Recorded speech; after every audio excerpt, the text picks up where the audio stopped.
all these watches do is listen. That's what they did. It was repeating back to me. Brittany was she took like an AI class. I'm sure she'll tell us about it, but she was like, that's Yeah. you talked about the watches.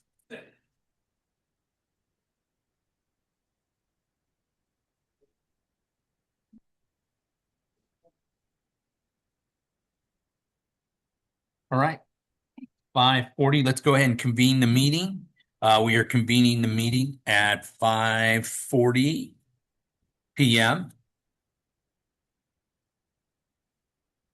February 23rd, 2026. Okay.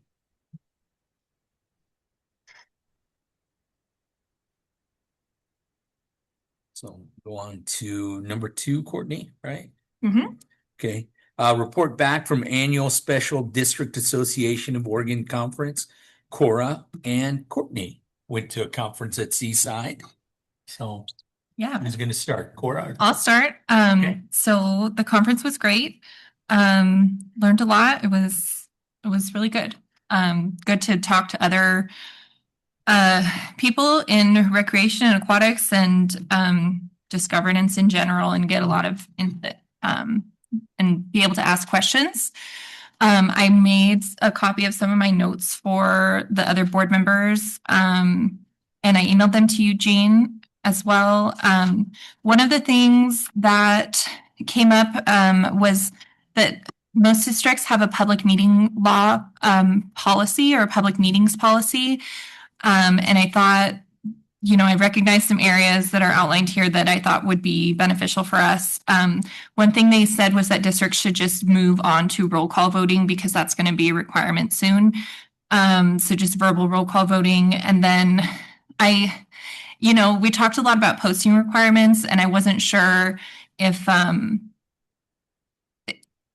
we meet our posting requirements, or maybe we could just go an extra step. I think we probably meet it legally, but just go an extra step to notify the public, the interested public in the media, because that's part of the law. And then some other things was that the Zoom link, they said for accessibility should include a phone number. And it sounded like that's kind of set up within our Zoom. We just need to list it on our notice. And our notice, one big one was that our practice of requiring people to email the ED prior to 3 p.m. to schedule the virtual public comment doesn't meet the standard of equal opportunity access. People who phone in or are online should be able to, sign up right at that time as people in the room. So that was one thing. Another thing is I took the volunteer workshop, which was awesome. I think I saw Courtney mention it in the meeting materials. They have some really great materials for us to kind of start, building a successful volunteer program. And one thing I spoke with Lori from HR Answers and asked her about pay equity, because I know we've talked a lot about how that kind of limits our volunteer opportunities. And she said that because we have such financial constraints, and we've already made such cuts to our staffing, that having a volunteer program that we kind of revisit annually, as far as her example was volunteer lifeguard hours. Like if we have this many hours volunteered and this many hours paid, and we kind of revisit that as we recover financially, then that would be something that she thinks is not in violation of pay equity. And then there was just a couple of, good tidbits that I really liked. We talked about who has responsibility for a successful public meeting, and it was everyone, including the staff, the board chair, and the public. And then the recognition that a board meeting is the people's meeting, that board business is for the public who make up the district and not just for the board. And then I loved one about having an attitude of mom and dad's money and being good stewards of tax dollars. So there's also, a lot of grant resources and charitable things listed in here, and some legislative items. I think we have a resolution coming up later for the recreation liability that they talked about at the conference. So Courtney's on top of that stuff, and that's great. And I have, the materials from the classes I took. If any board members read through these notes and have questions, happy to chat. Awesome. That's it. Awesome. Thank you. It worked out well because we went to a lot of different sessions, so we got a lot, I think, out of the conference because of that. Yeah. The fifth version of the state of Oregon's handbook was released for employees. And, as I reflect on what Bob talked about with my contract, that it's longer than it probably needs to be and very verbose, I think the same is probably true of our employee handbook to some extent. So I think we have some opportunities to maybe look at that and revise it a bit. And then the volunteer handbook was something else that was mentioned that caught my ear, and have it on my list to email Monica at HR Answers or SDAO through HR Answers to get that volunteer handbook. I have it. I'm sorry I didn't bring it, but I do have it. Oh, awesome. Yeah. Even better, even easier. You know what? I'll email it to you. I think I have it online. Perfect. Thank you. Talked about opting into Senate Bill 179, which is that recreation immunity bill, that there is a resolution on your agenda today for that. And essentially it opts us into protections if someone gets hurt walking into the building on the way to recreate, or if someone's looking at the beautiful views from the backside of our property and they happen to fall, it provides us some immunity that doesn't currently exist because of a ruling that the Oregon Supreme Court made. We talked about creating holding statements for potential issues. So for example, if there's an emergency at the pool, like a filter goes out or something, having some statements prepared that people can use ahead of time so that we're not scrambling at the last, at that moment to try and figure out how to message something or talk about something with the public. I thought that was a really interesting way of approaching that. Let's see what else. Got to talk with a lot of other directors and professionals from across the state, and it's always good to go to our Park and Rec caucus and hear what's going on in other parts of Oregon.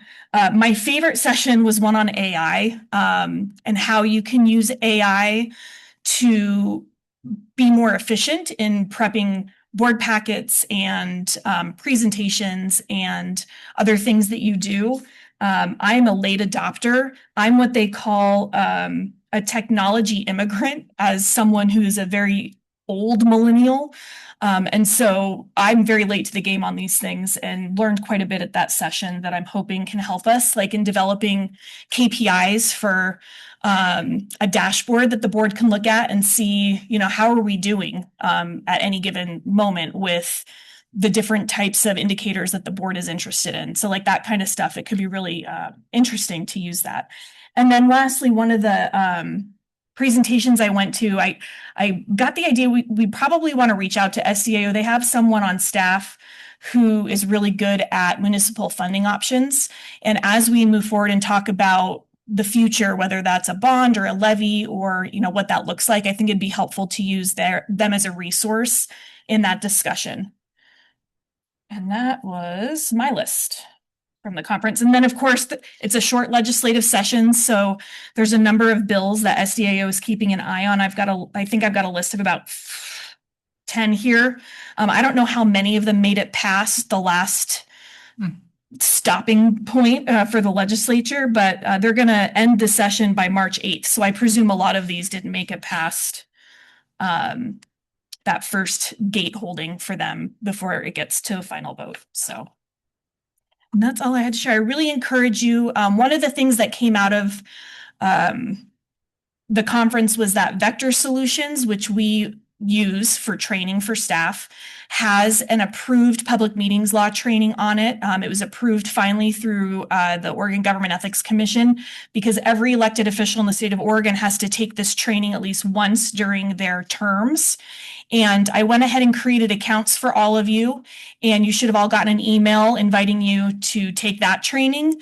And then there's other trainings available on there as well. If you have any issues getting into it, let me know, and I can reset passwords and do all that kind of stuff for you if you can't get into the into the account. It's going to send you a reminder every 2 weeks until it gets done. So I could have done every week, but I did every 2 weeks. I need every week. So I don't know if I got that email, maybe because I did it, but there also was, we talked about the vector solutions, and it's in my notes too, but about there's some budget trainings on there too. So just a lot of general governance board member trainings on there.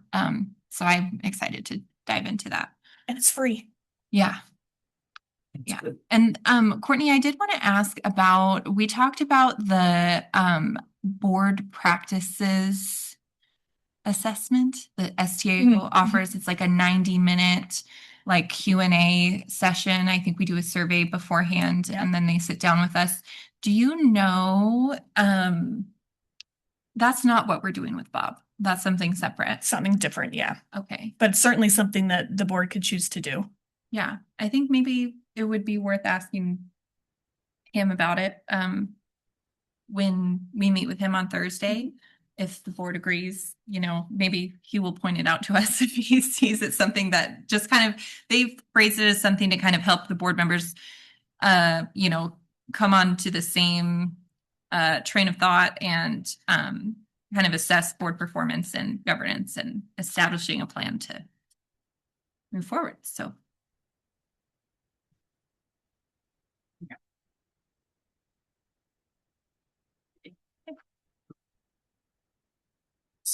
Maybe through it real quick. Okay.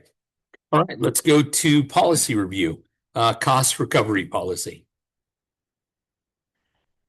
So board members, one of the things that I believe it was Janelle had asked was to make sure that we have a schedule of when we're reviewing policies. And I think Cora brought it up too as well when she came on the board. And so on your agenda on the third page, there's a list of policies and when they would be reviewed. And so cost recovery and general discounts were on the list for this month. So just to bring it back up, this cost recovery policy was adopted by the board in May of 2025. The real meat of the policy is back here where it looks at what the methodology is and how we develop fees. So most cost recovery plans are based on access and benefit. So who benefits the most and do most people have access? And then you price your programs based on the level of access. And so when you look on that left-hand column where it says individual, so this is like a private swim lesson, for example, that is going to cost recover at 125 to 150%. So if the cost is $100, then we're going to price it at 125 because we want to make sure that we're recovering more than 100% on something that has an individual benefit. Whereas if you go down further on that list, something that benefits most, which is one up from the bottom, should have a cost recovery of 50 to 75%. And that's something like fitness, open swim, open gym, things that people can come in and access. Anyone and most have access to it. And so when we look at how we price our drop-in activities, it's based on that. I think right now we're sitting at about 65% cost recovery, for example, on open swims. So we're within the range of where we want to be for cost recovering on those activities. That's this policy. I'm happy to answer any questions. Staff is not recommending any changes to this policy at this time.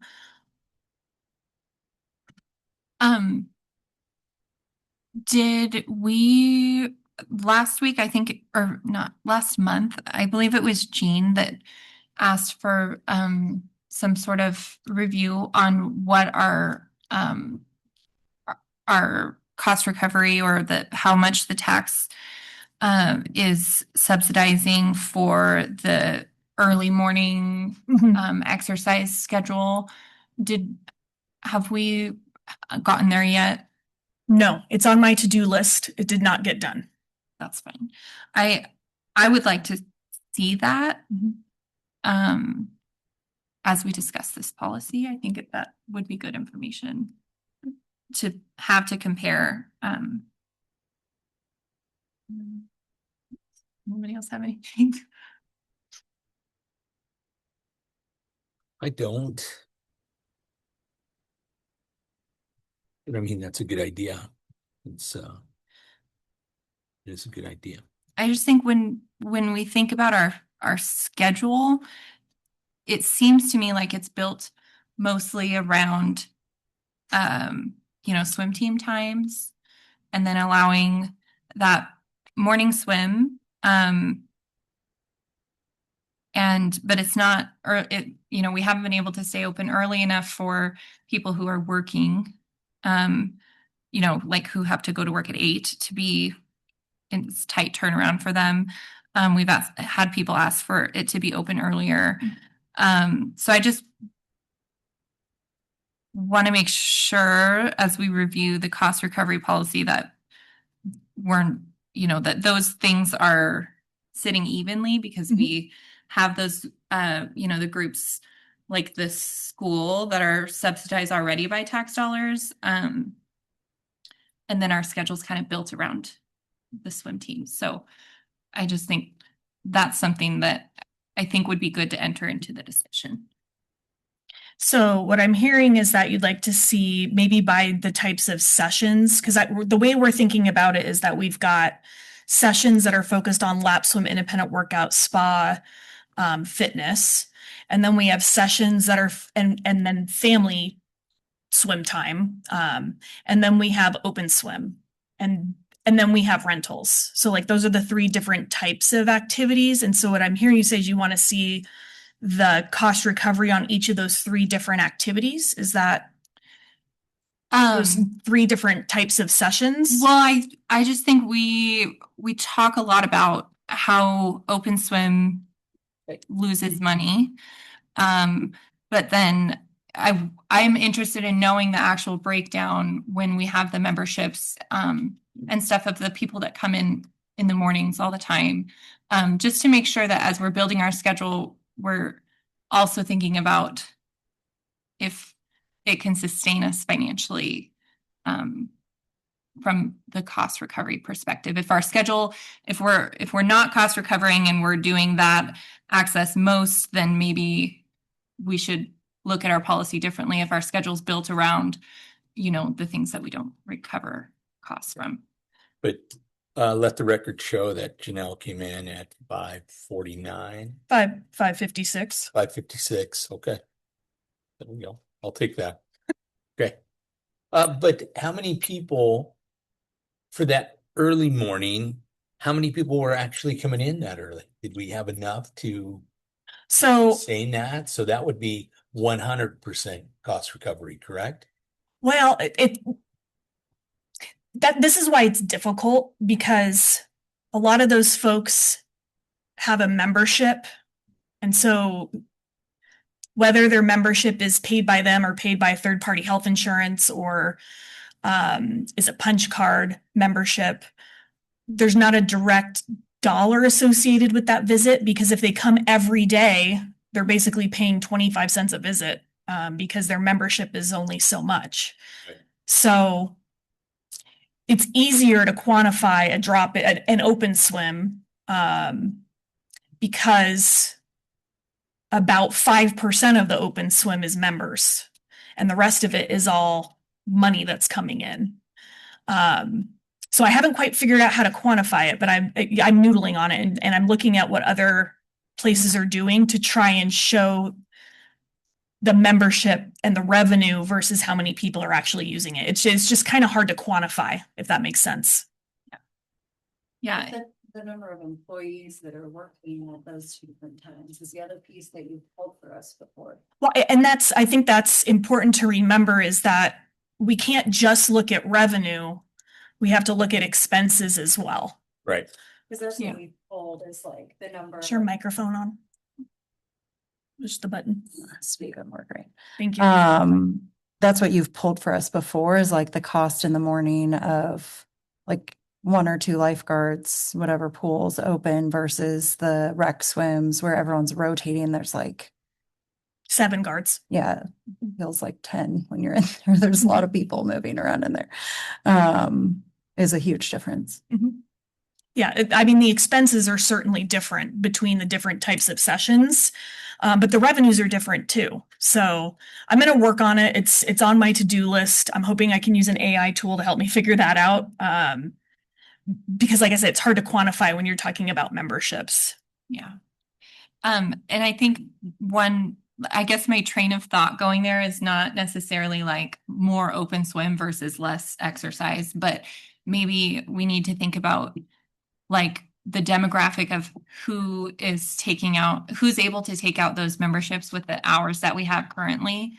And if we shift that back, to earlier in the morning so that people who are working can take memberships and get in the morning and do their exercise, where we have the same number of lifeguards, but we're giving opportunity for people to give us their money, and come in and get wet. So Yeah. that's why I'm, bringing it up. So. So, Other questions on this one? No? yeah. The next policy that is included for review tonight is the MACRD Senior and Military Veterans Discount Policy. And essentially anyone who's over 60 is a military veteran or currently serving in the military gets this 20% off discount. So if they're out of district, then they're going to pay the in-district rate because that's 20% off. If they're in district, then they're getting an additional 20% on top of the in-district rate. Okay. So for example, for a drop-in, it's $8 for someone who lives in district. It's $6 for someone who's 60 or older or has had military service. And then it's $10 for an out-of-district person. I don't have any recommendations to change this policy. I think it's been really good. We partner with our Veterans Service Office with Deschutes County as much as we can. Yeah. So if they were in the service and they're a senior, then is it They get the one or the other? Yeah, Not a it's double stack on discount. I'm just curious. yeah, no, Free. Curious.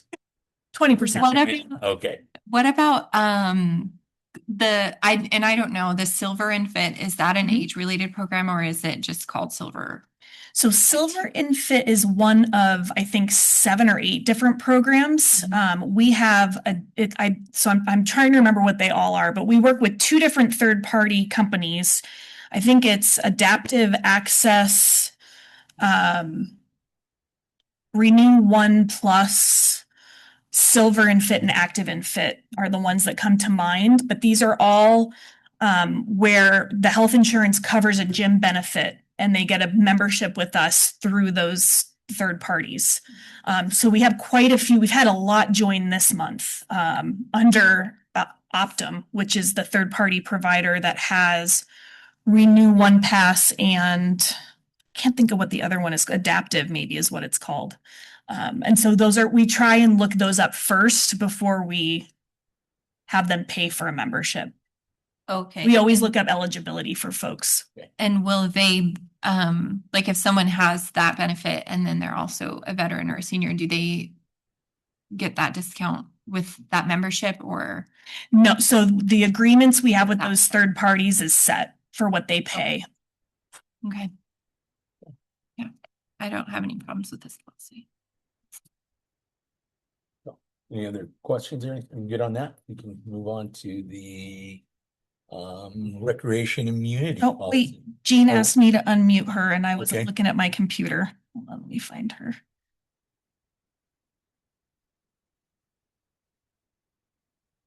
Sorry, Jean. Hey, that's okay. I tried to get in there while you were talking anyway. So to answer Cora's question about the Silver and Fit, I could use that. It comes as a benefit with my Medicare supplemental insurance Pacific Source. So it is for seniors. That's where the silver comes from, right? Right. By that? Okay. That's Yeah. what I thought. I just wanted clarity on if that was also having, like an extra 20% with this policy, but yeah, that's great. Thank you, Jean. Mm-hmm. Okay. Anything else? Good. Move on. Okay. Let's go to our recreation immunity policy. So I will not pretend to have all the ins and outs and answers to this. It's a very complicated legal situation. The basics essentially are that someone was walking on a trail or a path on the way to a dog park, and they got hurt and they sued the public entity that owned the property that thought that they were protected because of old immunity laws in the state. It went all the way up to the state Supreme Court, and the state Supreme Court ruled in favor of the person who had gotten hurt. And so it called into question all of the public spaces in Oregon and whether or not you could just sue no matter what you were doing in those public spaces. So there was a fix in the last legislative session, Senate Bill 179, that was an interim fix. And then they did a full fix on the next session. So I can't remember exactly the timing, but the full fix requires that if a district wants to be covered, they have to opt in through a resolution. So SDAO sent out this resolution to all the districts and said, whether or not you do trails, you should probably adopt this resolution, because if someone's walking from their car into your building to recreate, or they just happen to be on your property, this would protect us from a claim if someone got hurt. And does the opt-in cost us any money, or we just opt in? Nope, we just opt in. And I mean, is that something we have to vote on here? Yeah, so you'll vote on that in the business meeting. Okay. I'm happy to try and answer questions, but I mean, if it That's doesn't really cost how us- they explained it. At Yeah. the conference, they really were like, just do it. do a resolution, and we already sent it to you. So, yeah. All right. So number 4, debt service fund closure allocation, draft resolution. okay, board members. So there is what's in your board packet for the work session is the draft. I did send this over to the Department of Revenue for them to take a look at to make sure that I wasn't missing anything or we weren't doing anything that we shouldn't. Essentially, the debt service fund is done. It's served its purpose. It's levied funds to repay the debt on the building and to repay the general fund loan that had to happen last year because of the big tax refund that happened with the utility roll in Jefferson County. And so as of June 30th, 2026, it's no longer needed because its purpose has been fulfilled. What I'm proposing in this language, and it's the board's will, if you want to do something different, that's totally up to you. I'm proposing that any remaining cash balance as of June 30, 2026 be transferred to the general fund. Part of that is to help us cash flow the summer. And then part of that is to fund a very large capital list that you'll see in our next item on the work session that we have for next year's budget. Then the next item, item 3 says, any property taxes collected for prior fiscal years. And when I looked at our balance sheet, it looked like there's about $30,000 that has not yet been collected, but has been levied. That would go into the maintenance reserve fund in those future years. We're not proposing any changes to, what happens is people pay their property taxes to the county. The county allocates those funds into our local government investment pool account. So for us, it's number 713 is our bond account. We will just leave the funds in there to gather interest and do all the things within the maintenance reserve fund until such time that the board makes a motion and approves moving those funds into the general fund to do something on the building for maintenance. So that's what this resolution does. As part of the process, I went back through files and found the original resolution establishing the fund. That is part of your packet, and it is one of the things that the Department of Revenue said we wanted to make sure we looked for. And I thought I was fancy and bookmarked. It's on page 15. Thank you. 15 of the resolution. Of the document. It says I did it. Any monies remaining on deposit in the debt service fund following the payment in full of all amounts owing under the bonds shall be remitted by the custodian to the district for application in such a manner as the board may direct. Thank you. So it's up to the board, what you guys want to do with the funds remaining. You know, in my mind, my recommendation is tied to those funds going back into capital, because that was what those funds were originally levied for, was for the building. And so when you see the proposed capital projects for next year's budget, you'll understand why I'm saying, like, let's put that all in ending fund balance in the general fund as of June 30, 26. It helps cash flow us through the summer, and then we can use it to do those we can use that budget authority to do those capital improvements that we're hoping to do in September. As of okay, let me get the right month. January 31st of this year, we've got $28,670 in that LGIP account. So there's about $28,000 in there. I'm estimating by the end of June, we're probably going to be between 40 and 50,000 based on the collections that are anticipated between now and then. So we don't have to close this.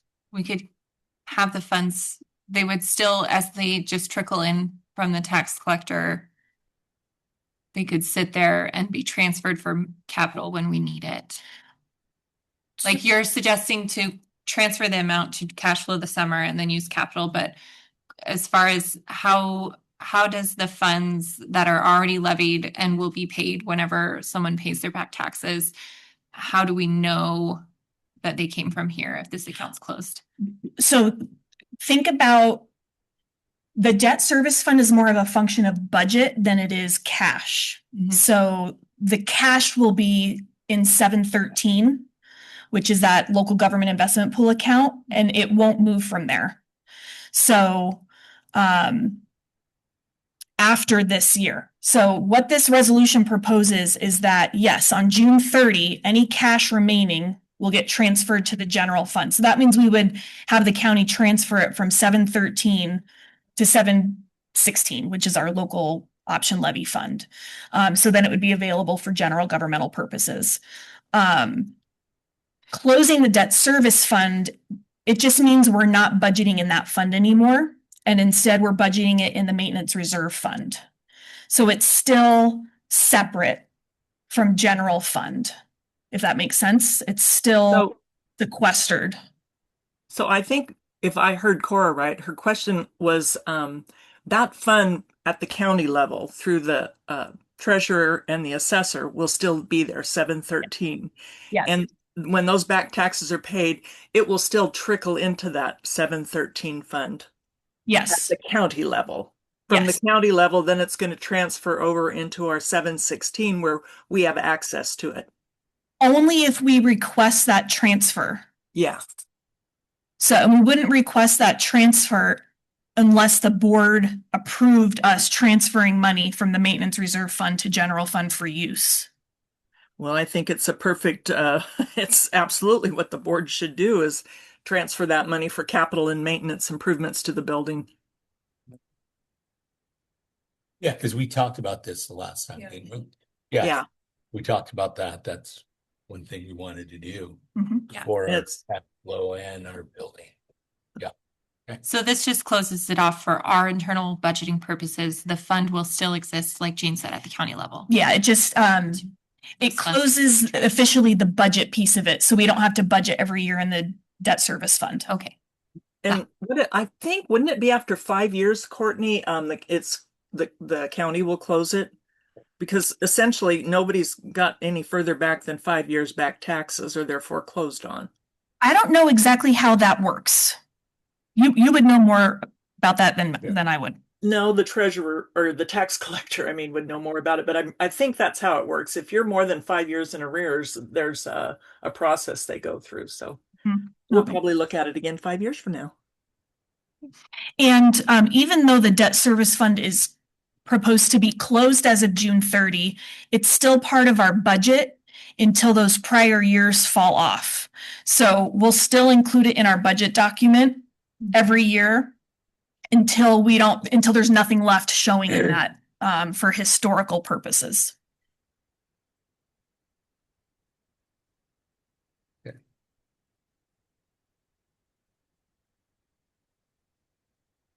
All right. So any other questions? Good. Okay. So let's move on to number 5, our budget, our fiscal year 2026-27 budget preparation. So our MACRD vision, mission, goals, and objectives. So board members, I did make one change to this document after our last board meeting. I reduced on goal number 1, the second objective. It said 25,000. I reduced it to 15,000 based on the conversation that the board had about the cost of marketing. That is, I think, the only change from the last meeting. And so this is on your work session one more time in case you have any changes or things you want to talk about within it before considering approval of it during the business meeting. I didn't see anything on there that I felt needed to be changed. One thing I thought would be appropriate is under sustainability in the center with the holistic marketing plan, we had the year-over-year growth in memberships and daily admissions. And I thought that that would also be a good indicator for goal number 2 of programming. Just. Yep. Yeah. So we can add the year-over-year growth in memberships and daily admissions down to goal number 2, unless any board members object to that. No, sounds fine. I don't.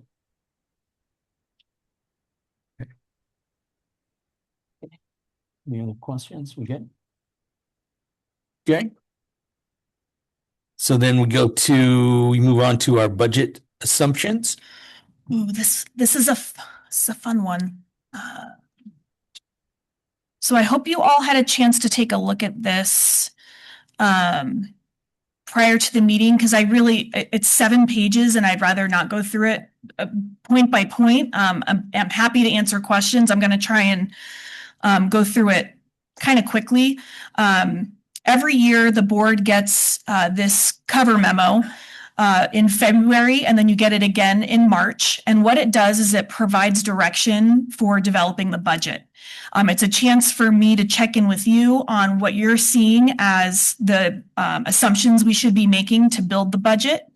And recognizing that a budget is never perfect. It's always kind of a snapshot in time based on what's happening, and something always comes out of right field sideways at some point that impacts the budget. And so when you're talking about a budget, you're setting a cap of expenditures. It's like we talk about budget authority. You're setting a budget authority for which the organization operates within. And there's always things that are potential impacts that we can't foresee or that could happen. And so as we're developing this budget for fiscal year 26-27, there's some things to keep in mind. It's hard for me to estimate our ending fund balance, not knowing what our litigation legal fees are going to be between now and June. I can tell you we spent $22,000 in January, and I don't know what we're going to spend in February or March or April or May or June. So we are already bumping up against the $40,000 that the board approved in a budget adjustment for that. We're at $38,000. So if we need to bring another budget adjustment to the board, which I expect we will, those funds, that budget authority and legal has to come from somewhere else.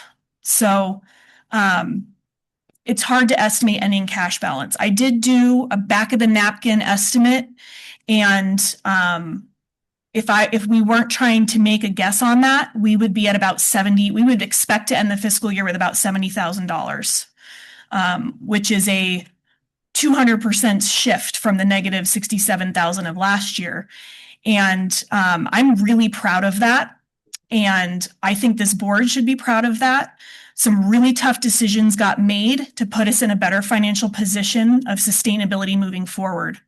So every time that there's something unanticipated that impacts our cash flow, it impacts our ability to be open in the summer because of the months that we don't get tax money from July 1 to November, our Jason months.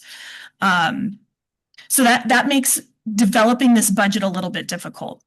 There's also policy updates that you may make decisions on in the coming months that impact developing the budget. And we're going to talk about some of those assumptions tonight that are in this memo. The first piece is talking about our schedule. And our schedule is for the summer is 100% reliant on how much ending funding balance we have, how much cash we have in the bank as of June 30th. There are some assumptions that we make when we develop scenarios. The assumptions in the 3 scenarios I have for you are that full-time salaried staff are working at least 40 hours a week. Full-time hourly staff are working 30 to 40 hours a week, so we budget 35 hours a week. Part-time regular hourly staff work up to 29 hours a week. And seasonal staff work during the program staff hours, and you'll see those listed in each of the scenarios. The nice thing about the summer is that our seasonal staff aren't in school, and so they can work in the mornings, which means that all of us staff that have work to do at computers don't have to be on the lifeguard chair. We can be in our offices working. In addition, with programming, we assume we do all of our regular programs, swim lessons, Little Otters, fitness classes. In all of these scenarios, it just looks different depending on how many hours we're open. So as you'll remember when you saw the cash flow analysis, we need to have about $40,000 in ending fund balance in order to be open for the summer for the full hours that we're open right now. And from my perspective, the best case scenario is that we just keep our current schedule year round. And then during swim team season in the winter, we just add those Tuesday and Thursday afternoons so that they can practice. That's the best case scenario, is that we end the fiscal year with at least $40,000 plus the $250,000 tax anticipation loan from the county. So that's all part of this mix. And that's for summer, for keeping us open for the summer, correct? That's Right. Keeping us open year round. Year round. Okay. Yes, but the $250,000 tax anticipation loan cash floats us over the summer until our property taxes come in November. The middle scenario. But Oh, yep. I got a question. Yep. So with everything, how much have we paid? I'm just curious. I'm looking for a number. What have we paid for to represent ourselves on legal fees? What's our total number? I know you threw one out for 22,000, but we had to defend ourselves for,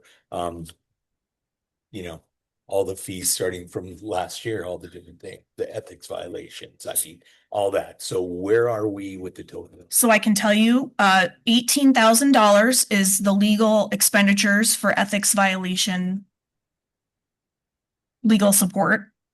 And then 22,000 is what we've paid in January is the first month that we made payments for litigation. So that's what we've paid. So we're at about $40,000 for this fiscal year. Our typical legal budget for a year is $10,000.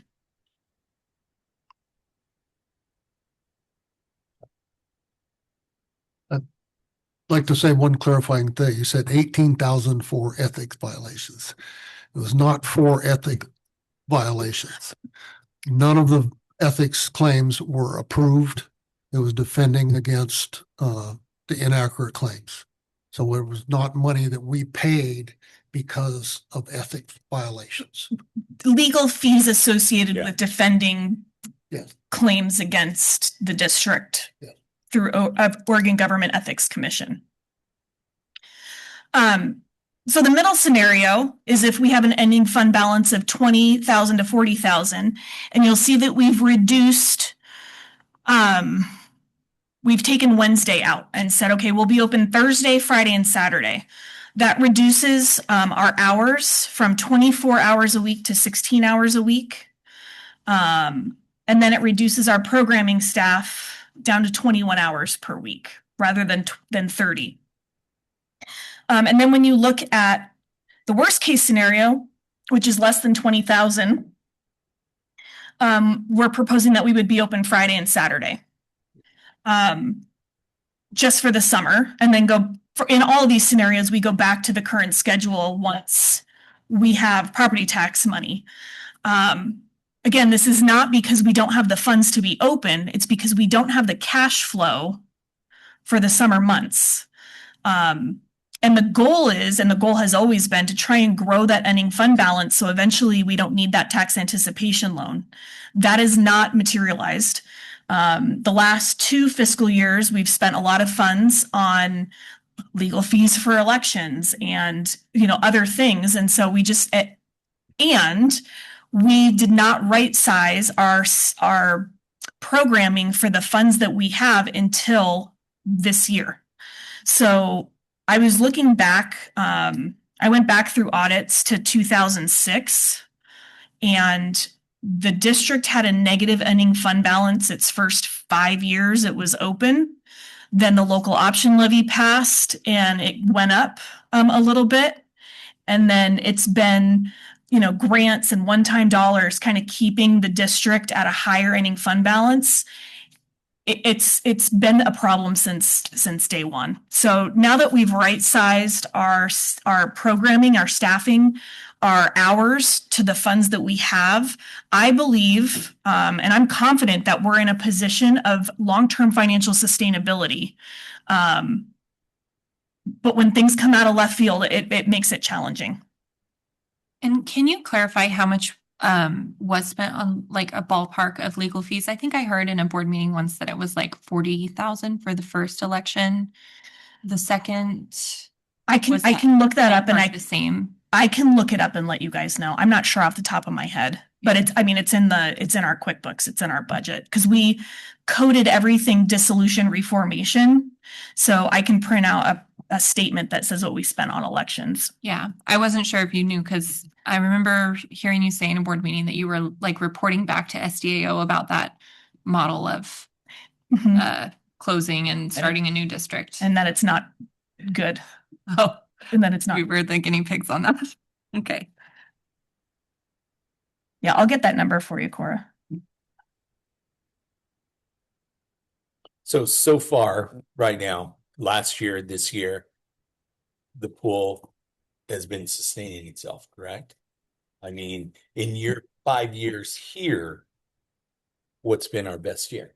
Well, I would say we are right-sized. Okay. Our services right now are right-sized to the money that we have, which I would not say has ever been the case prior to right now. And I'm going to chime in and say that's only because we haven't had a filter system go down, or the pool line hasn't started leaking, and all those other issues we've had for the last 3 years. Yes. That's good. We haven't had any failures.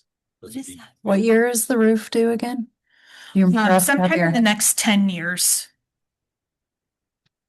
We are seeking, and this is in my executive director report, we're seeking quotes for all of our systems to do an evaluation of everything so that we have a really clear view of what's coming, to help the board make decisions about what the next steps are. Which is probably going to involve several work sessions just to talk about the levy, the ballots, the bond that we need for maintenance and repair, and how we're going to propose all that. Yep. Yes. Okay. So my question for the board is, as you look at these 3 scenarios, I mean, how do you feel about it? Have I missed the boat completely? Do you want to have different schedules for different seasons? Do you want to have the same schedule year round?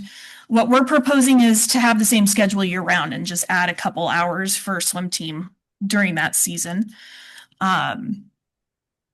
It may be that if we weren't in the position we are with maintenance, like Jean just mentioned, that we could add more hours. But the challenge with adding more hours is we don't have enough staff who are adults that can be have supervisory responsibility. We don't have, there's just not enough supervisors, I guess, to add more time. And there's not enough funds, Courtney. Look at our ending fund balance. That as well, yes. And I think consistency is the key. I mean, I agree. keep it consistent for those hours. People can get used to those hours and know what those hours are. So I think we have to keep it consistent. For me, I think going back to that discussion we had about the cost recovery and knowing how the current hours that we have are serving us, and then maybe looking at, you know, what the trends are for prior summers as far as when people want to come in, and are your exercise classes inundated with children, you know, because school's out. I would imagine that would pose a challenge. You know, I don't know what that looks like. So I would be interested to see what those numbers are like for prior summers that we've been open, and see if we can tailor this to, you know, to where we're servicing more people and having more admission dollars come in the door. How I think it's worth looking at how people's habits change during the summertime. But I agree though, at the bare minimum, that consistency in our schedule is definitely needed. And, you know, closing and reopening, I think we're seeing the effects of how hard it is to recover from that. So.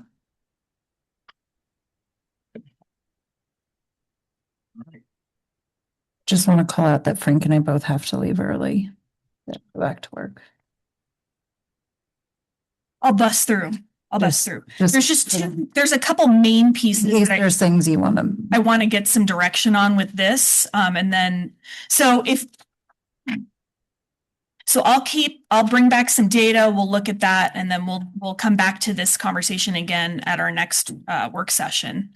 The revenues, take a look at that. Let me know if you have questions. I've got a bunch of data in there about how we look at property taxes, how we look at programs and services revenue. So if you have questions about those things, the one thing that we are recommending is that we take a look again at our locker rentals. We feel like we're pricing them too high. Nobody's using them.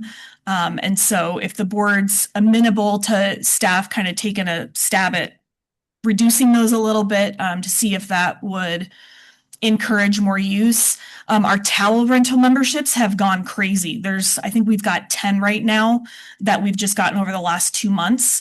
And that's where if you forget your towel and you have this membership, you don't have to pay for a towel, and it's $2 if you don't have a membership. So that's been really good.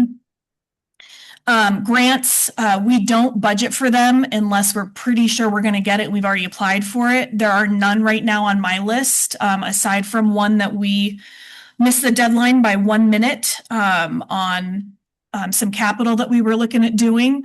I did send a love note to the grantor, and haven't heard back. So my fingers are crossed that they're going to give us some grace. The thing that I really would love some feedback from the board on, and it's hard to do when you don't see numbers, but I would love to get just your general feelings on cost of living adjustments for staff. And then the other piece is employee benefits. So we have a cap right now of $750 a month for staff who receive health insurance benefits. If our health insurance goes up 10%, which is what we're being told to budget, it pushes that monthly cost to $767. And so the question for the board is, do you want to increase the cap, or do you want to leave it at $750 and have staff contribute? When I say staff, there are 2 staff members who are opted into our health insurance. We expect that that 10% increase hits at January of 27. And so it's about a $300 increase to raise the cap. And then, so those are the 2 places that I would love some feedback from the board. the cost of living adjustment, which is up further, and then the cap for health insurance. So Courtney, at this time, staff is not paying anything out of pocket for health insurance? For their coverage, that's correct. We do have staff who have dependents covered and they pay for that out of pocket. Mm-hmm. Well, I will say it's not uncommon to have staff that puts a certain percentage in out of their own pocket for their insurance coverage. I think back when I left the county, it was around $200 at that time that we paid out of pocket. Yeah, we pay quite a bit out of pocket as well. Yeah, insurance just is not good all the way around.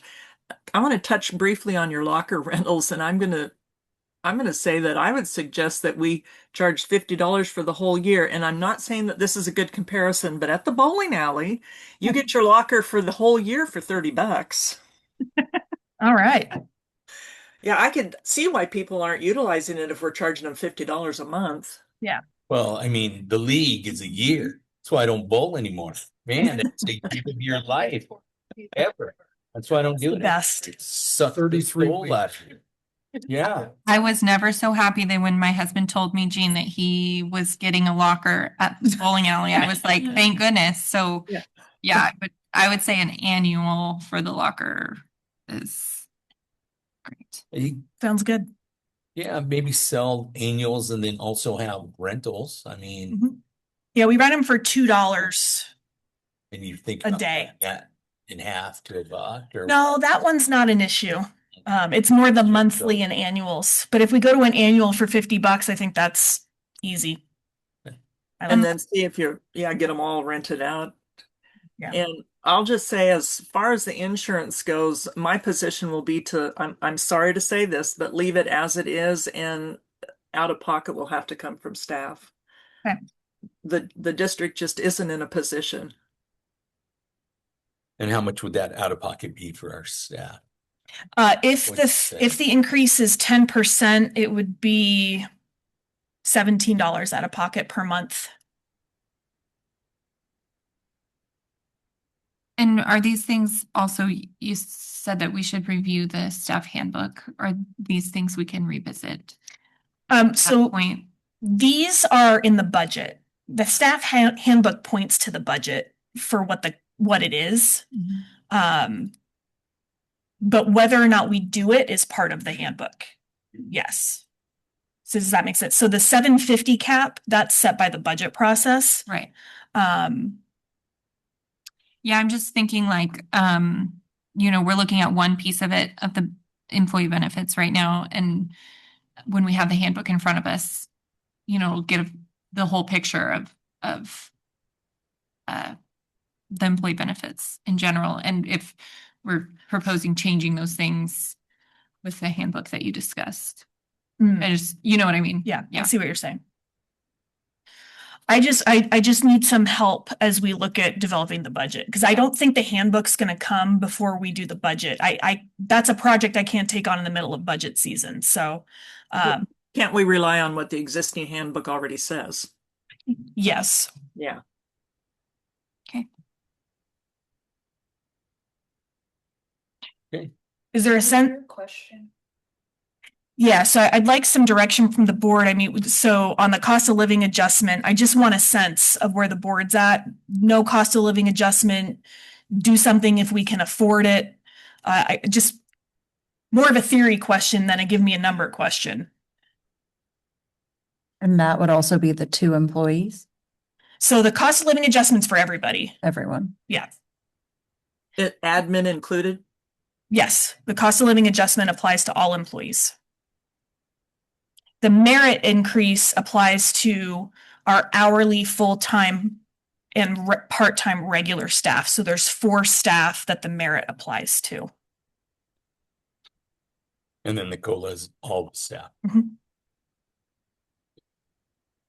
Well, I'll be the unpopular one and I'll start the conversation, and I'll say, as much as I hate to, unfortunately, I think for this year, we're going to have to skip the COLA again.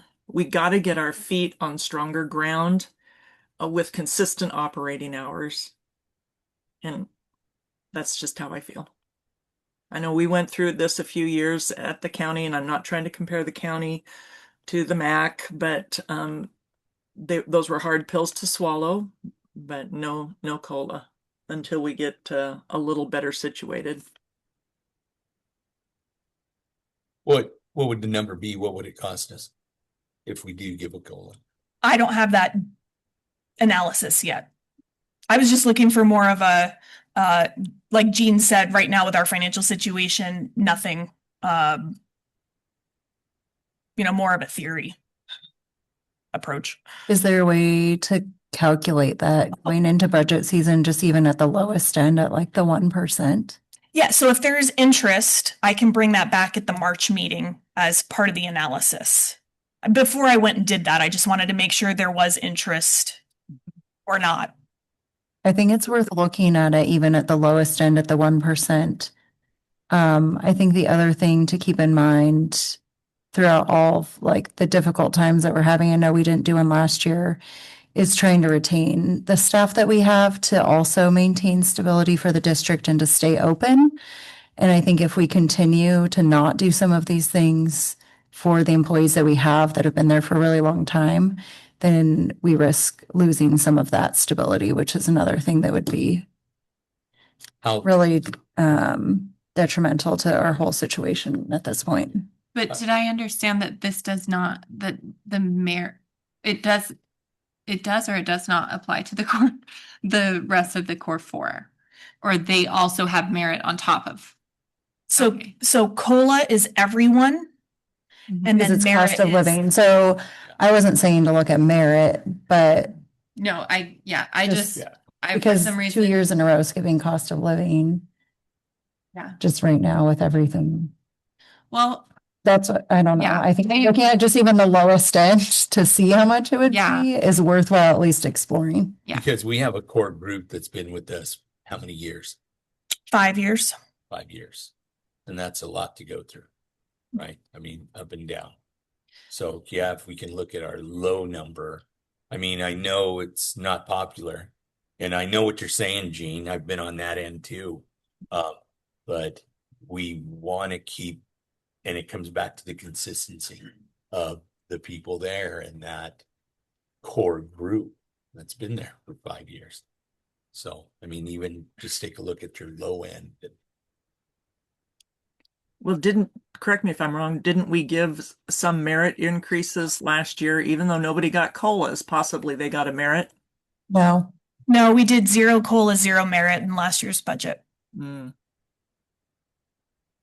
It's a tough one, you guys. I get it. But yeah, look at the numbers. It's probably going to surprise you how minimal it is. But I'm thinking every $3,000 is another sand filter system. yeah.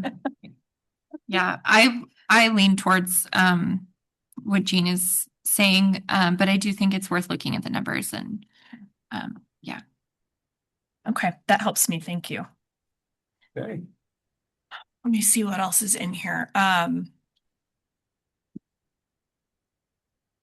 I think I wanted to show you too, at this point, and again, we're going to go over this memo again next month, but we do have quite a list of capital maintenance projects for next year, $105,000. And we're hoping that it's not that much, but that's how much that we want to budget for. We have 2 pools that require filter media replacement every 5 to 7 years. That's our leisure pool and our lap pool. The leisure pool, we have to do it this upcoming year.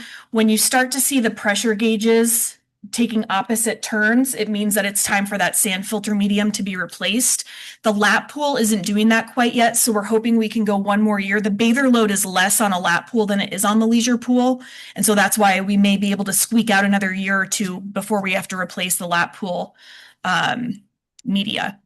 $60,000 to replace our heat exchangers. You all remember our OSU engineers that came in and said that it was operating at like 18% efficiency or something. we can go in and try and clean them and pull them apart and try and replace parts.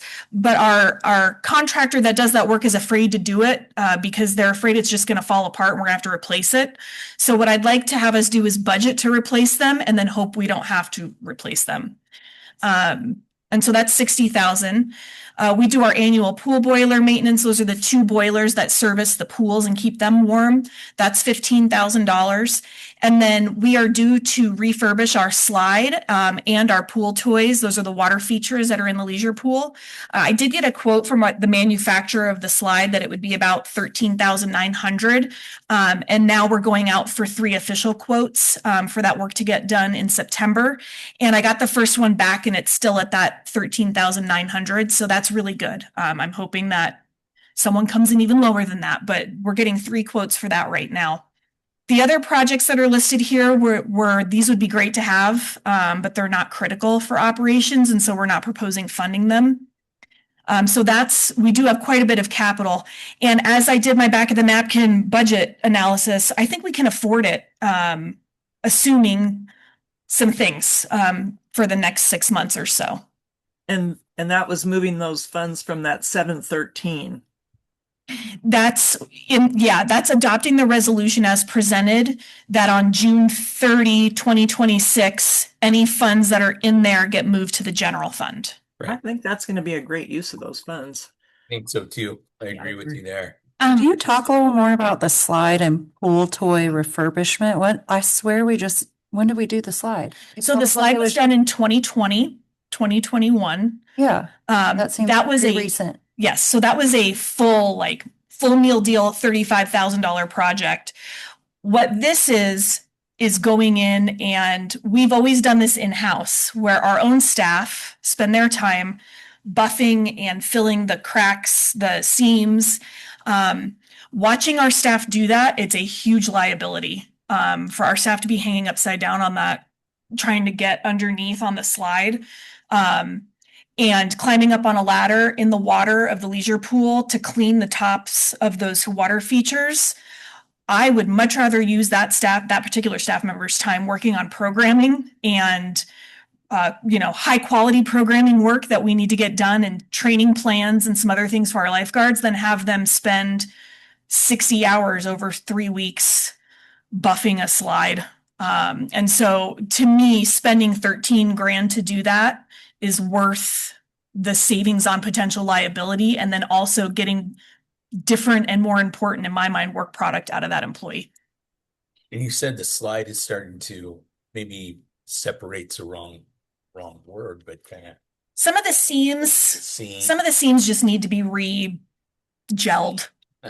And how many hours per week or month are those pieces of equipment operable or operated? Because it's only on Saturdays. So so you're talking about the water features that are in the leisure pool? The ones that are $35,000 to. Well, so it's going to be 13. So it's not 35 is what the slide refurbishment was. And so that's what we budgeted. But when we got the quote, it's 13,000. So that's how much we'll need is 13,899. So we were going to budget 15,000 for that project. And that's the 13,000 is the pool toys and the slide. And the slide. Yeah, it's all of that. Oh, that's pretty good then. Yeah. I don't know if we should weigh the amount of hours that we can afford for those tools to be on. It seems like the lifeguarding for those are only on during open swims, and then, we're not doing those because we can't afford, or we're not doing as much of that as we have in the past because of the cost of lifeguarding. So then refurbishing something that we're not using very often, I'm just thinking about maybe that's why in the past it was done by employee, like done in-house as a part of regular maintenance.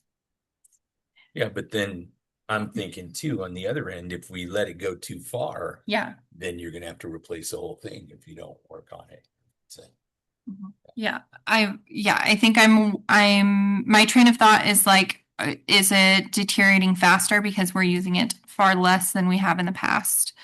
And then is it, worth, like when at the conference I spoke with someone who from the St. Helens Pool District, they have a kiddie pool that is not been operable because they just don't have, the funds to fix it. And I'm not saying that that's a good scenario for us to be in, but where we are really pinching numbers, I just think that's a consideration. The cost of replacement for those is $50-ish thousand. And this refurbished, this $13,000, from your professional staff member's opinion, is a good investment for preventative maintenance. But they're open how many hours a week? So we use those for open swim. Right now we turn them on for all of our rentals and also for homeschool swim lessons. Because for homeschool swim lessons and school district swim lessons, they get a half an hour of instruction and a half an hour of play. Okay. During the toddler time in the morning aren't some of those things on? Those are not on. We are looking, one of the grants that we were looking for was to replace 2 of them in there so that we could have some water features that are more toddler appropriate that could be on during family time. And then in your packet too, I included our assessor's office's best guess for 26-27, just as information as you look at what we're proposing for revenues. And that's it on that. And I'm happy to answer questions between now and March. If there's anything that you think doesn't look right or you'd want to see us look at alternative methodologies, please let me know and I can include that in the update for March.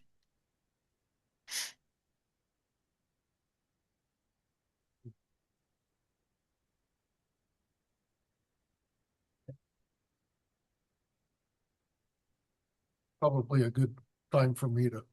Okay, we're gonna end our work session at what time do you want to call that? 6:51? This will be the last one. Okay. Thanks, Frank. Yeah. Volleyball's winding down. Yeah. I do have a question for you, Courtney. When will you be able to confirm and publish the free swim that we're doing? I'm talking about it tonight in my report. Yep. More to come on that. Yes. I can just leave at the same time as Frank if that works, because I have to go by 7 anyway. But I might be able to call in from a computer. Work.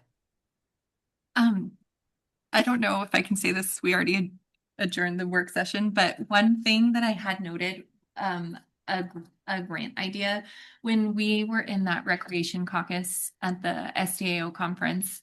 They talked about the employee safety grant, the matching grant from SDAO. Oh, yes. And I wondered, it was a $2,500 matching grant. And I just wondered if that, our parking lot light project, if it would be something. We have applied for that every year. Uh-huh. And yes, that's a project that we could apply for that. Okay, yeah. Have we gotten it? We got it For like the fire, did we get? 3 or 4 years ago. We got it. We haven't gotten it. What was it for again? Is it the fire thing? I honestly don't remember what we got it for. The grant was it was dedicated for Safety. employee safety. Yeah. Is how they the explained it. lights. So I was just thinking the parking lot light project that we were talking about would I'll have to look back. probably But we're fall also under that. applying for the key The key card access. card access. That's what we've applied doors. for the last couple Mm. and not I thought gotten it it. was something related to the fire Replacing the, system or something. I'll have to look back. I don't remember.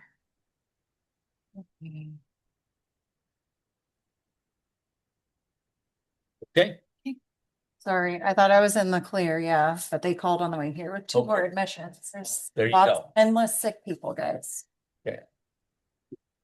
thank you. Yeah. Thanks for coming. And I'm working on coverage for Thursday, so I should be here Yeah. early and on time. And then let's talk Thursday about what we need. Yeah, we're not doing that on Thursday. Great. Okay. You and I supposed to do it?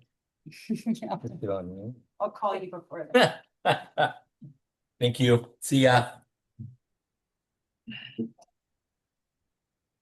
Okay, so want to go ahead and start the meeting now? Mhm. Okay, so I'm calling it what are you saying? 6:48, 6:49, 6:54. 6:54? I better go to I digital. was gonna say, what's You're your not that Yeah. smartwatch. It's not very smart. I can do this. Maybe. Punishment. It's supposed to tell me the time. That clock says 6:54. I think my eyes are not lying to me. Perfect, thank you. There we go. Roll call for me. Okay. Yes, ma'am. So right now, we're going to convene our business meeting. Board Chair, Ruby Dominguez, present. Board Vice Chair, Jean McCloskey. She's still on? Yeah, Present? she's muted. Okay. Board Secretary Treasurer, Here. Janelle Lewis is absent. Board Member Cora Holloman. Present. Okay. Board Member Frank Maynard is absent. Then now we're going to start with the Pledge of Allegiance. As everybody can stand and look towards the flag. I pledge allegiance to the flag of the United States of America and to the republic for which it stands, one nation, under God, indivisible, with liberty and justice for all. And land acknowledgement. Keep track. Better go back to digital watch. Land acknowledgement. Every community owes its existence and vitality to generations from around the world who contributed their hopes, dreams, and energy to making the history that led to this moment. Some were brought here against their will. Some were drawn to leave their distant homes in hope of a better life. And some have lived on this land for more generations than can be counted. Truth and acknowledgement are critical to building mutual respect and connection across all barriers of heritage and difference. We begin this effort to acknowledge what has been buried by honoring the truth. In Central Oregon, we are standing on the ancestral lands of the Wasco, Warm Springs, and Paiute people. We pay respects to their elders, past and present. Okay.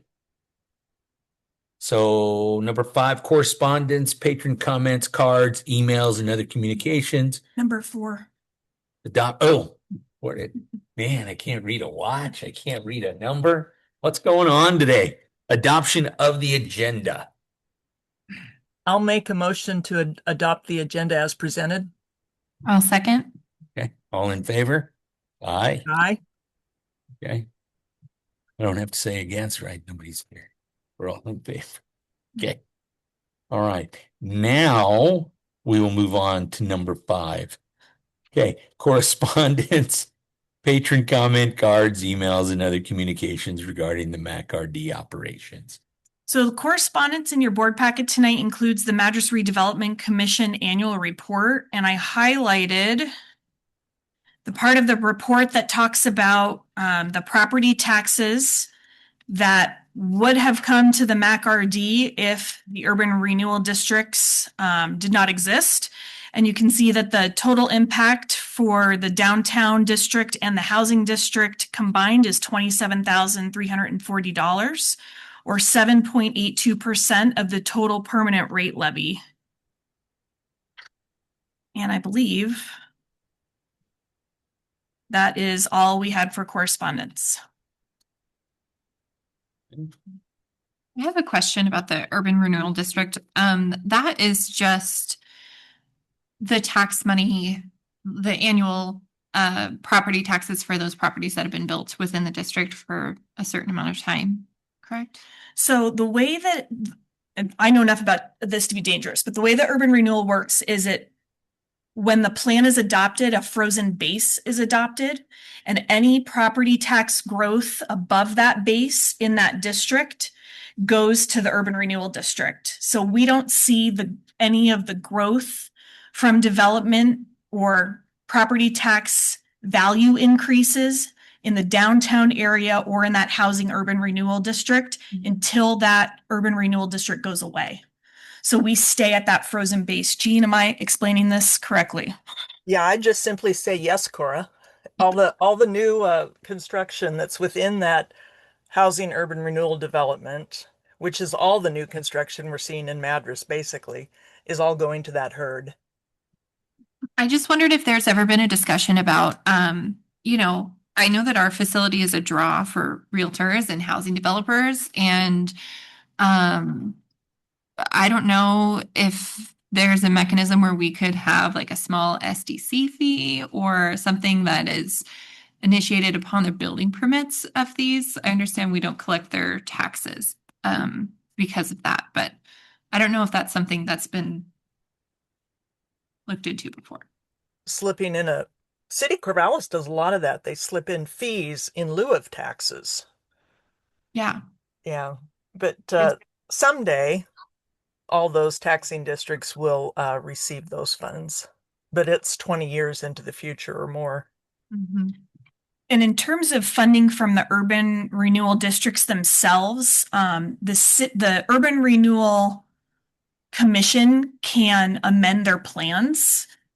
So for example, when they created the Housing Urban Renewal District, the fire department has in there that they can get a fire engine with money from the Urban Renewal District, recognizing that they're not getting the growth, but they still have to serve all those new homes. We were not part of that conversation as a district when the plans were being developed.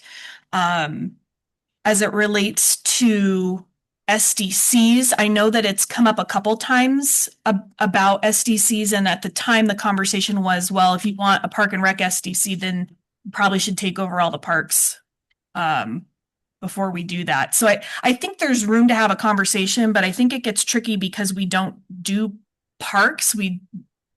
So I think our better bet is talking with them about the TRT funds, the tourism funds, because there's a direct tie between our draw as an economic development piece, but maybe also as developers, look, we are part of that as well. Yeah, I just know that that's, it's something that is a draw, is our lovely pool for when people are selling houses and planning neighborhoods. So I can ask the question. Figure out how to get a piece of that pie. I can That'd be good. We should have had a strong voice at the table way back when they formed those urban renewal districts. Yeah. All the taxing districts are notified, of what it is. And I'll say with the first urban renewal district that was formed, it was so new. I don't think a lot of taxing districts realized the consequences. And RFPD was one that really is hurt by it. And they tried to get to the table a little too late with this housing urban renewal district. Again, the time we're supposed to speak up is when they're forming it.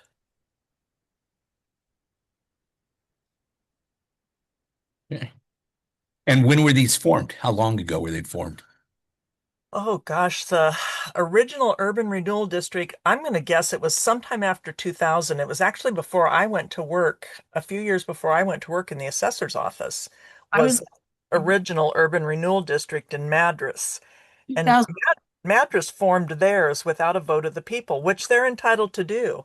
Now, a few years later, the city of Culver came in and they formed an urban renewal district, but they put it as to a vote to the city, and the city passed it. The residents did. And then this last one, the Housing Urban Renewal District, that was during my tenure.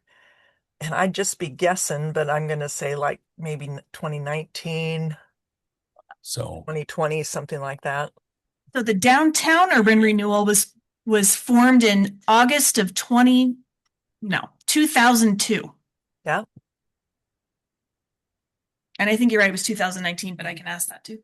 Well, yeah, it says in here, December 2018, that they had a housing action plan that identified the needs. So we missed the boat on those. Yep. Okay. All right, let's move on. Okay. I think that's it, right? Okay. Number 6, visitors section, public comment. Members of the public are welcome to speak to the board of directors during this time. We don't have anybody on Zoom. Are we going to do Zoom later, or we don't have? I don't have anyone on Zoom. Okay, Oh, I'm seeing a hand raised. so let's start with this one I here. see a hand up on my screen by somebody named Julie. Do you see that on yours, Courtney? I do after I scroll down. Yes, I see Julie. Do you want to do Zoom first? Yeah. Okay. Let's change it up a little bit.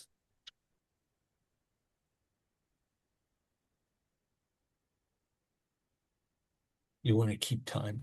Apparently I can't keep time today. Yeah, 2 minutes. Julie, I'm asking you to unmute so we can hear you.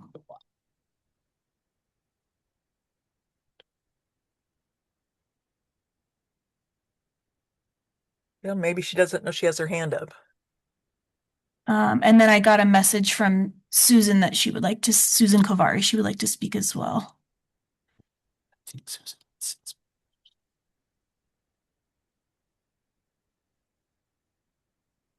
Hello? Oh, Julie, we can hear you. Finally. Can you hear me? Yes. Gosh, I'm so sorry. I'm on a different system and I didn't know how to put on my mic. Okay. So, I want to thank Courtney, Irvi, Cora for allowing me to speak really quickly. I know I have 3 minutes, but it took me a while to put this together. So, I hope you'll bear with me. So for the record, Julie, would you please state your name? Oh, I'm sorry. Yes. My name is Julie Lundy, Lundy. Yeah. Hey, Julie. Okay. So, first of all, I want to say, Courtney, I've not ever met you. I don't know you. I don't have a beef against you. I don't know you personally. The information I'm putting out there today is based on the comparison that was provided by SDAO. I think the guy's name was Bob, the salary comparison. And so what I did was I just took all of the subjected comparison locations, and I actually kind of went on the websites of each one of these locations. I'm going to start with Crook County. They have an outdoor pool, but that particular person has plenty of other jobs to do besides the outdoor pool. Their pool is open 30 hours a week, 7 days a week. Now, all of this is according to their website. So if it's wrong, we'll have to talk to them about it. North County Rec District has an indoor pool. That person also has many other responsibilities and jobs besides the pool. They're open 60 hours a week, Monday through Friday, 5 days a week. North Wasco County Parks and Rec, they have an outdoor pool. That person also does other jobs, they have other things that they work on. I think they have some parks, etc., and some after school programs. They're open 38 hours a week, Monday through Saturday, which is 6 days. Boardman Parks and Rec, they have an indoor pool. That person also has additional responsibility duties. They're open 44 hour, their open swim is 44 hours a week.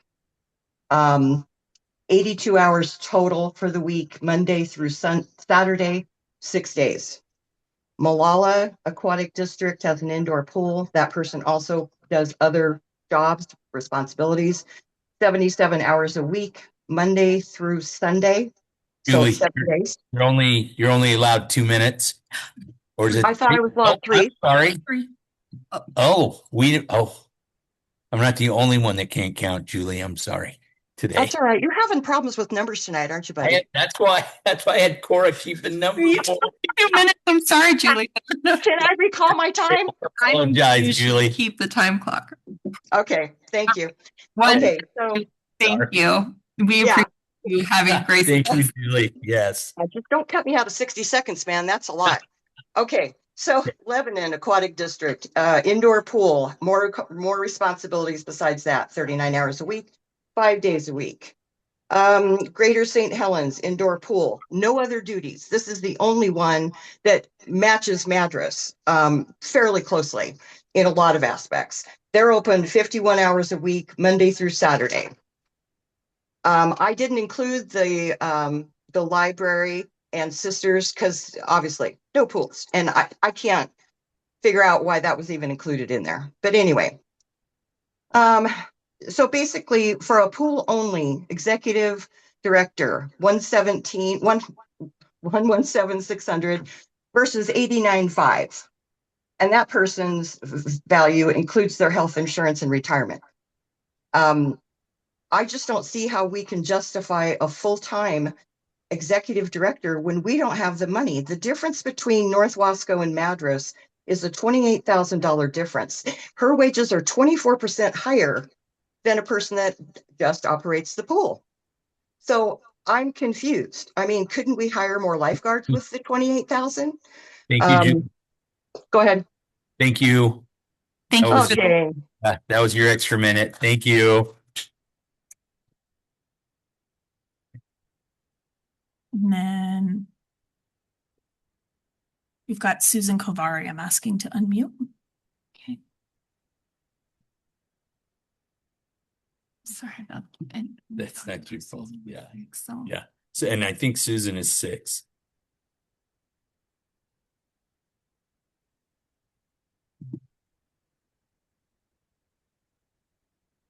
Are you there, Susan? Oh, now she's Do unmuted. you do you guys hear me? We hear you, Susan. Go ahead. Okay, for the record, I'm Susan Kavari. Good evening, everyone. Tonight I wanted to focus on 2 core issues: financial sustainability and the integrity of the compensation evaluation process. You know, the MAC is small, single facility aquatic district operating on a permanent rate of 25 cents per $1,000 of assessed value. We have approximately 3.75 total FTE and 1 full-time employee. We do not operate parks. We do not manage land-based recreation systems. We do not oversee multiple sites. The compensation range previously approved, $118,000 to $140,000, already places the MAC's executive director near levels associated with significantly larger districts. The key question is whether the MAC can sustainably support executive compensation at or above that level without compromising programming, staffing, stability, facility maintenance, and reserves. Executive compensation must be proportionate to district size, scope, and financial capacity. Now turning to the wage survey presented by Mr. Kiefer.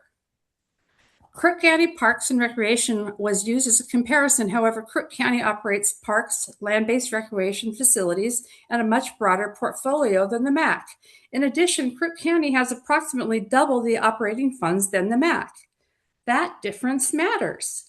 When a district has double the operating revenue and broader responsibilities, its executive compensation structure cannot be directly transposed onto a small, single-facility aquatic district without distortion. Using larger districts with materially higher operating budgets skews the comparison grid. By contrast, the Greater St. Helens Aquatic District operates an indoor aquatic facility similar to ours. Their tax rate is 24 cents per $1,000 of assessed value, comparable to the MAC's 25 cents on the permanent rate. Their tax structure is similar, and their operations are aquatics focused. Accordingly, the data presented, the St. Helens executive director earns approximately $89,500 annually. That is materially relevant comparison. If a district with similar operations and similar tax base compensates at approximately $89,500, then we must certainly examine whether the MAC's current and proposed compensation levels reflect prudent fiscal management. There is also the matter of independence in wage survey itself. Mr. Kiefer previously hired Executive Director Sneed in 2018 as interim director for the Sisters Park and Rec District. They work together professionally and have maintained contact within the small district community. I am not alleging illegality. However, when a consultant who has previously hired worked closely with an executive director is retained to evaluate that same director's compensation, the appearance of independence becomes critically important. Compensation studies must be both fair and perceived as fair. When the most comparable district is not emphasized, and when the consultant has a prior professional relationship with the employee being evaluated, it weakens public confidence in the result. This board has a fiduciary duty to the taxpayers who fund this district. That duty requires compensation grounded in sustainable financial capacity, comparables that truly match operational scope and budget size, independent analysis insulated from prior professional alignment, transparency sufficient to preserve public trust. Before approving any further adjustments, I respectfully request, number one, a 3-year financial projection showing the long-term impact of executive compensation at current and proposed levels. Number two, a side-by-side operational and budget comparison between the MAC and St. Helens. Number three, clarification on why districts with materially, I hate that word, larger operating budgets were weighted in on the analysis. And number four, consideration of an independent review by a consultant with no prior professional relationship to the executive director. Executive compensation must reflect the scale of the district we actually operate, not the scale of the districts with double the funding and broader responsibilities. I thank you. That's it. Thank Thank you, you. Susan. Thanks, Susan. Yep. Hey, Susan, would you be able to email the board those 4 items that you requested us to consider? Yeah, absolutely. I Thank you for asking. that I missed after number 2, so. Yeah, I can do that. Okay. Anybody else, Janelle? No one else on Zoom. Okay, perfect. I know there were a couple of districts looking for EDs. Is St. Helens one of them? I'm not sure. I actually met with a board member from St. Helens and spent a lot of time with her at the conference. Yeah. And I actually messaged her because I could have sworn when we were talking about this, I sent her our wage evaluation. I didn't realize she was on it because they do have, their director is going to be out on a long-term medical situation. And so they are looking to kind of promote from within for their director job. But she was looking at, updating their job description and everything. And I swear that she said that that salary was in like the 60 to 70 range. So I have a question out to her to clarify that because I didn't realize until after that they were listed, and it's listed at 89 on our thing from Bob. So I'll ask Bob about it or figure that out, but they will be promoting from within for that job. So, Cora, if you do make contact there, if you can get St. Helens SAL report that shows they levy 24 cents, but what is their assessed value and what does that total budget dollar look like that they levy every year? Yeah, I believe that it's on Bob's report, which I should have in front of me, but I don't. But yeah. I don't remember seeing the tax rates for those comparable counties. The tax rates or what the assessed value is. If you find it, shoot me an email. Yeah, I will. And this will, for everyone who's chiming in about this, this will be the topic of our discussion on Thursday too. So it's good to have us brush up on that stuff beforehand. I think, Jean, that in that report that Bob gave us, I think it has the total dollar amount that came in through their taxes. Okay. Might not say the percentage, but I just pulled it up on our website. It does show the property tax support, the total dollars. Greater St. Helens property tax support total dollars is 520,000. And the rate is 0.2347 per thousand. yeah, and that's also the district that I mentioned that they've had their kiddie pool out of commission. Out of service. And they're just operating very frugally because they're looking to their facility was built in like the 1930s. It's a stone building. And so they're looking to do a bond for updating their facilities, and they've just been very frugal. So Okay. That we shall move on. Okay, so Trudy Haugen.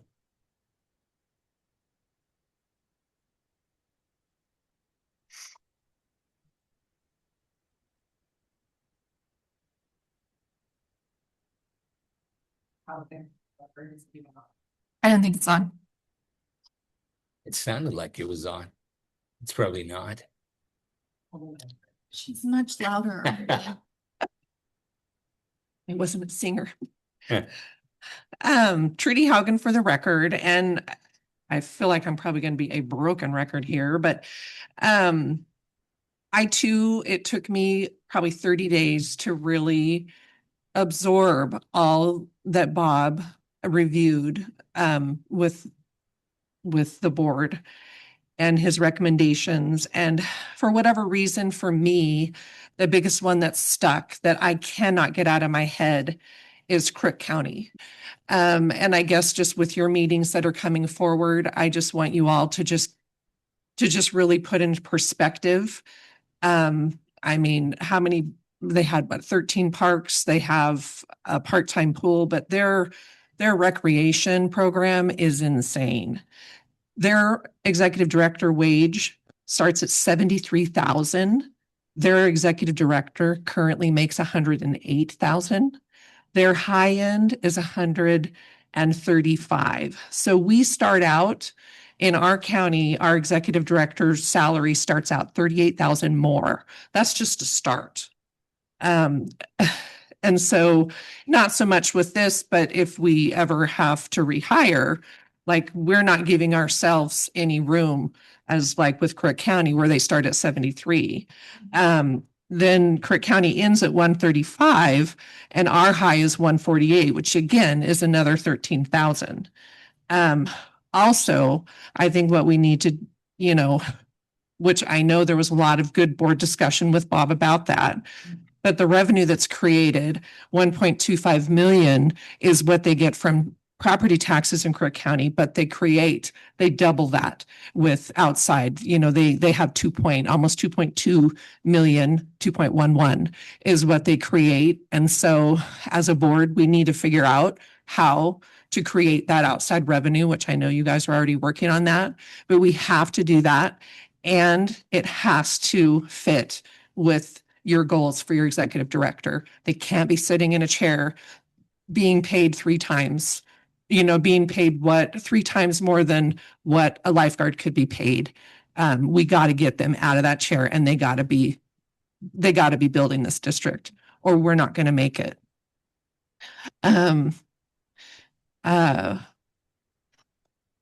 I had another takeaway. I feel like we are at a really pivotal time where we have to make hard decisions. And it's not so much, especially when you take the recreation piece out of it and the responsibilities go away. We do not, a pool 27 hours and we're going to pay a 6-figure salary. I just don't think that we can do that. At some point we have to put our district first. First is sustainability and for the purpose that the pool was created. That's time. I don't know why. Yeah. It didn't chime, but that was time. Sorry. Thank you, Trudy. Anyway, so I'll be Yes. I'll be watching on Okay. Thursday and looking forward to what you guys have. Thank you, Trudy. Thanks. Yeah. I don't know how to make it chime. Maybe because my phone was asleep, I think. Yeah. Okay. Michelle.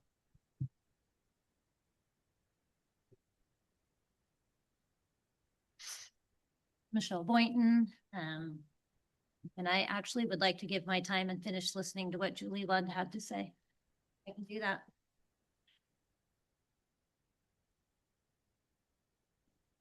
Can we pass time? I didn't think. I believe it's the board chair's decision. I think we're going to move on. Thank you. Okay, well then I'd like to use my time. I just wanted to finish hearing what she had to say. Yeah. But I agree. I just want to, as a taxpayer, state my opinion, and that is that our district is in such a financial crossroads right now that I agree. I don't think we can afford to be paying an executive director a six-figure salary when, you know, we're trying to figure out how to get the toddler stuff to work and how to get the slide to be refurbished and how to get lifeguards, you know. I think that budget needs to be rebudgeted, like we have to do in our homes. If something's not working, you cut where you can. And if someone's just, if there's other places that need the money, I just think that we need to revisit that. And nothing against Courtney. I just think that we're hearing all of these figures from other districts around the state, and we need to live within our means. So that's my opinion. Thank you. Thank you. Thank you.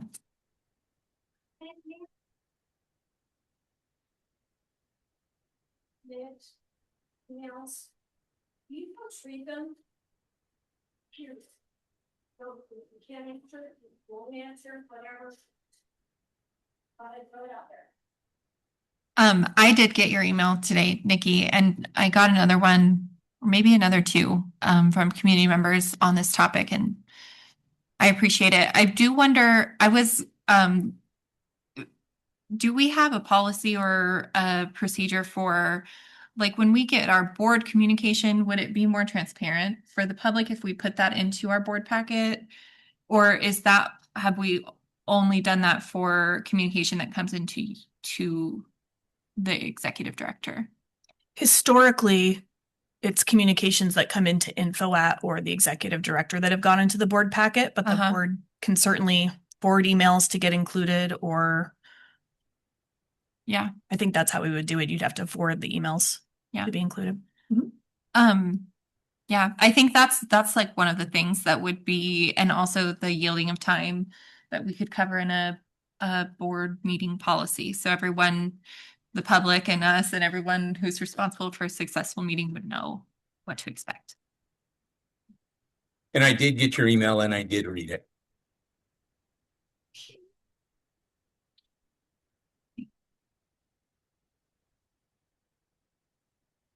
Okay, Mike.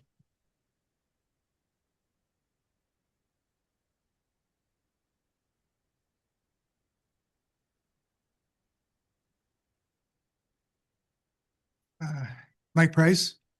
I just want to, it's really hard to see something that was really good 4 or 5 years ago when I first started coming here, and it has declined every single year. So if we have the same leadership, the same management, the same thing, and you're seeing a decline every year, something's wrong and it needs to be fixed.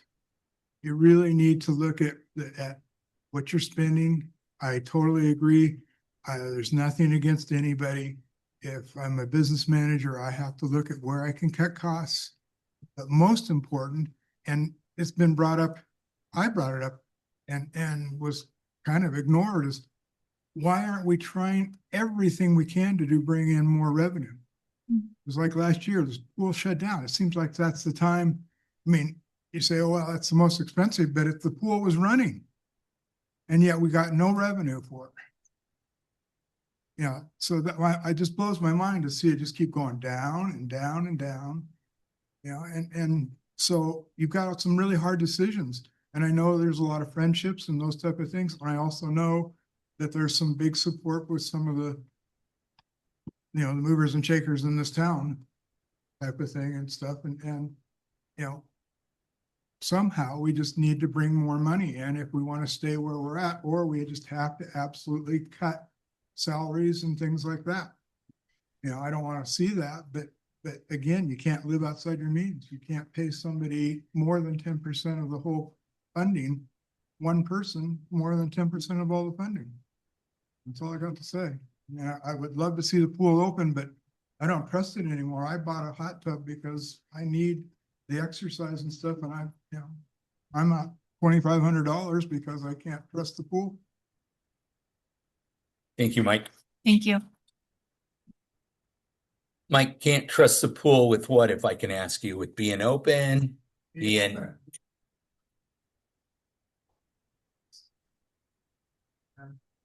Hours might have changed, just that. And I just can't trust the pool. I don't trust the management of the pool or the board. Sorry. thank you for your honesty. And the pool's been open, hasn't it? I mean, we haven't really changed our hours to where it's been consistent, isn't it?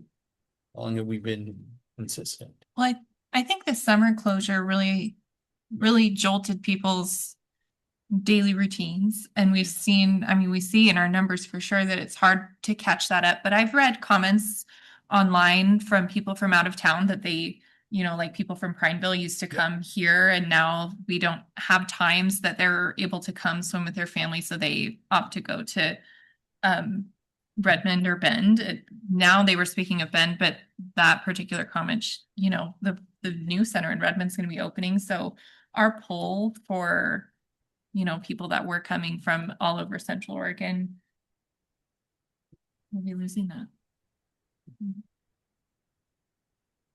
Okay, Sheila.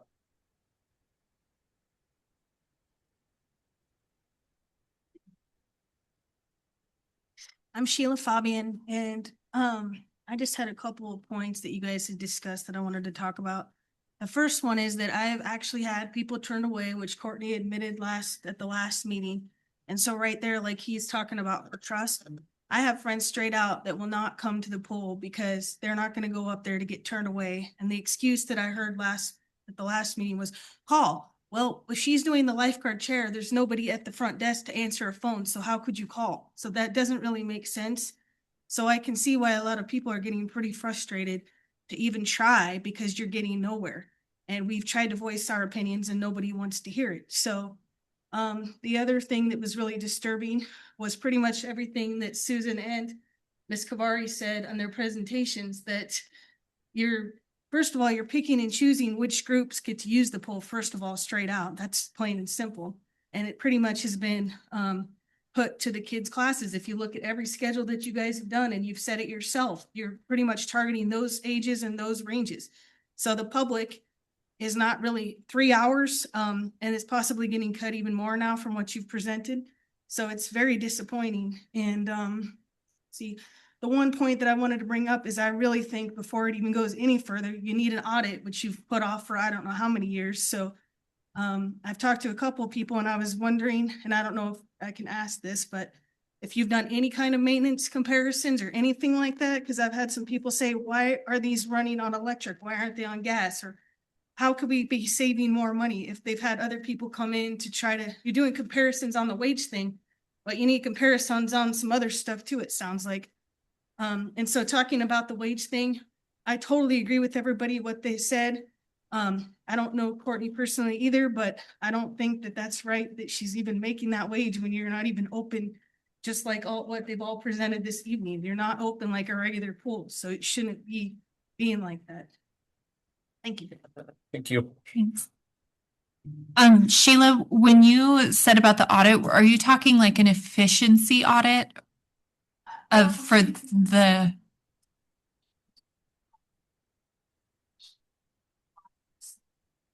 equipments? Okay. Yeah. Okay. Thank you, Sheila. Okay. And we will move on. Let's get to number 7, financial reports.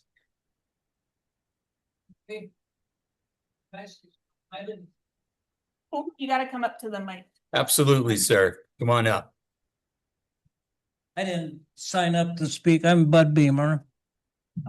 Because I came here to listen and see what the issues were. There's a couple of things. I think we have to protect our employees. You talk about worst case scenarios or intermediate scenarios, all of it cutting hours. These folks are going to find other jobs, you know, if they're not having the hours to get paid. And I think we do what we can to retain them, and whether it's insurance, whether it's uh, COLA, to find some way to maintain and retain staff. The issue with Courtney's salary, and didn't get the figure that she actually makes. It sounds above what's customary. And I think I'd like to know how she came to that salary to begin with. Who made that decision on basis, you use education, you use experience, you use intuition and wisdom to assess a person's ability. But to be that far ahead of, what's similar circumstances, there should be a reason that we understand why that decision was made. And I talked to people why they didn't vote for the ballot measure, and a lot of it was a salary issue. And it's some have cut off their nose to spite their face. They're complaining about having to go somewhere else to swim, but yet they voted against the ballot measure. And it seems like, is that the main issue, that it's going down, that it's failing, is people have this resentment? But I think we need to look at ways to survive, and readdress the issue if that's what's defeating us at the ballot box. I've worked with Courtney. I was president of the swim club for several years, or a few years anyway, and saw how hard she worked and multitask. And, I don't know if these other executive directors, do the lifeguard duties, clean the pool up, fill in here and there. But regardless, it's got to make sense financially. It's got to make sense to survive.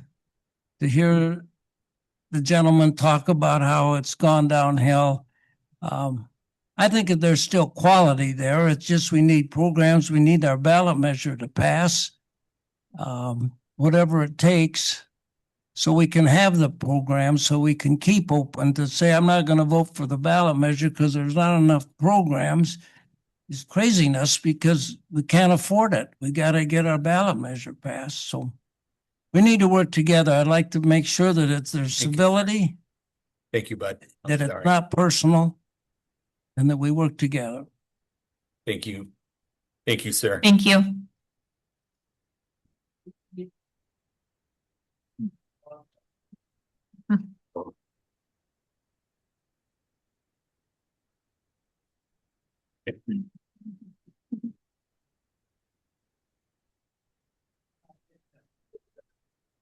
Thank you, sir. Okay, so let's move on, Courtney. Financial reports. So board members, your January financial report is in your board packet. The balance sheet, you can see our total current equity is $275,055, which is down over the prior year about what our bond revenue was at the time. When you go to our profit and loss for July through January, you can see our annual monthly memberships are down a little bit. We're at about 89% of budget for annuals and monthlies, but our punch cards are up quite a bit. And so overall memberships are over the anticipated budget.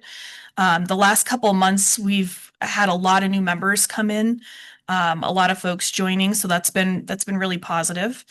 You can see that we're not meeting expectations under facility rentals. We're hoping that starts to pick up now that we're out of the holiday season for when we do party corner rentals, which we're gaining a lot of momentum. And we had, trying to think, the last weekend of January and then the last couple weeks in February, we've had a few.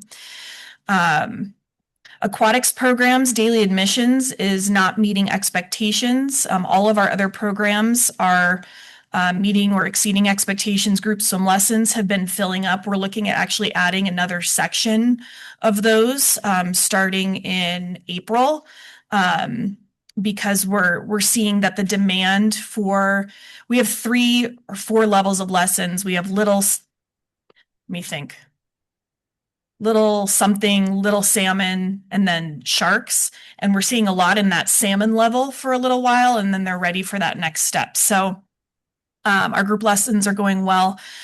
Same with our private swim lessons. Right now we're showing we're at about 83%, but we're limited by the number of staff we have available to teach those. And so we're continuing to do professional development with our swim lesson instructors to try and grow some folks that are ready to take on private swim lessons as well. As we keep going, donations and fundraising are going really well. We're over our anticipated budget by quite a bit. And then, so when you look at, Is that because of the $10,000 donation? Yes. Or is there? Yes. It's the $10,000 donation, and we've gotten quite a few, like 100, 200 donations in the last few months. And then so when you go down to income, we are at about 108% of our anticipated income so far for the year. Then when you go down to personnel, all of our expenses, you can see we're at about 97% of our expected expenditures and personnel. When you go to materials and services, we're trying not to spend money as much as possible, or every dollar counts. And so in program expenses, you can see we're at about 74% of budget. Under facilities expenses, that one's a little bit tougher to save money because of utilities and other, we have to fix equipment when it breaks down. So we're at about 96% of budget. And for administration, we're at about 95% of budget. The bulk of that is in our legal services line item. And so overall, for expenses, we are at about 88.9% of what we budgeted. And then when you look at the debt service fund, this is where you can see that we've brought in, we're at about 139% of income. And our expenses are at 3.8% because we didn't have to account for the general fund loan payment here on the profit and loss statement because it was a short-term loan. It all happened on the balance sheet. Then when you go to our actual to budget for the full year, the baseline that we're at this point in the year through January is 63.5% of the budget. I'm sorry, I misspoke. With the February 17th is when I printed this report. So it includes some things that happened in February as well. So we should be at about 63.5%. And we want to see revenue over that and expenses under that if we're getting close to that annual number. So as you can see for income, we're at 75% of budget. So that's good. We want to be over. And most of that is property tax that pushes us over that amount. And then when you go down to expenses, we're at about 60% of budget. Now that's going to jump once we make our payment for the domestic boiler project because that's $46,000. But that's where we're at right now as of the end of January. And then lastly, when you look at a prior year comparison in the general fund, July to January, you can see where we're down year over year is a reflection of not being open in the summer and not offering land-based programs on the revenue side. So on the revenue side, we're down about $74,000. When you look at the expense side, we're down $134,000. So all of the savings came from no expenses or lower expenses. And so you can see that we're to the good about $59,000 year over year this fiscal year. Lastly, our cash flow analysis that we continue to do throughout the year shows that we're estimating to end the year with about $20,000, $17,000. And this is just that reminder that we're really hoping to hit that $40,000 mark for the year end so that we can have the full schedule for the summer. Okay. And that's the financial report. The punch cards, all the way back to page 1. Did we have a partnership that purchased a lot of punch cards, or was that the punch card? Was it a punch card special that we had? So a couple things. We do have the partner purchased was through the Warm Springs Prevention Team did buy a bunch of punch cards to hand out. And then we did have a January special. So we saw a big jump in revenue in January where people could buy a 20 punch card and then get 5 punches for free. We're planning to do that same special in May, June, going into the summer. Do you know how many we sold? Not off the top of my head, but I can figure that out and bring that back. That'd be great to know. And then I did want to ask about the group swim lessons are doing great. Is that something that's added to the new Saturday morning time slot, or you were talking about piloting programs? I just wanted to know the status of what's going to be in that time frame.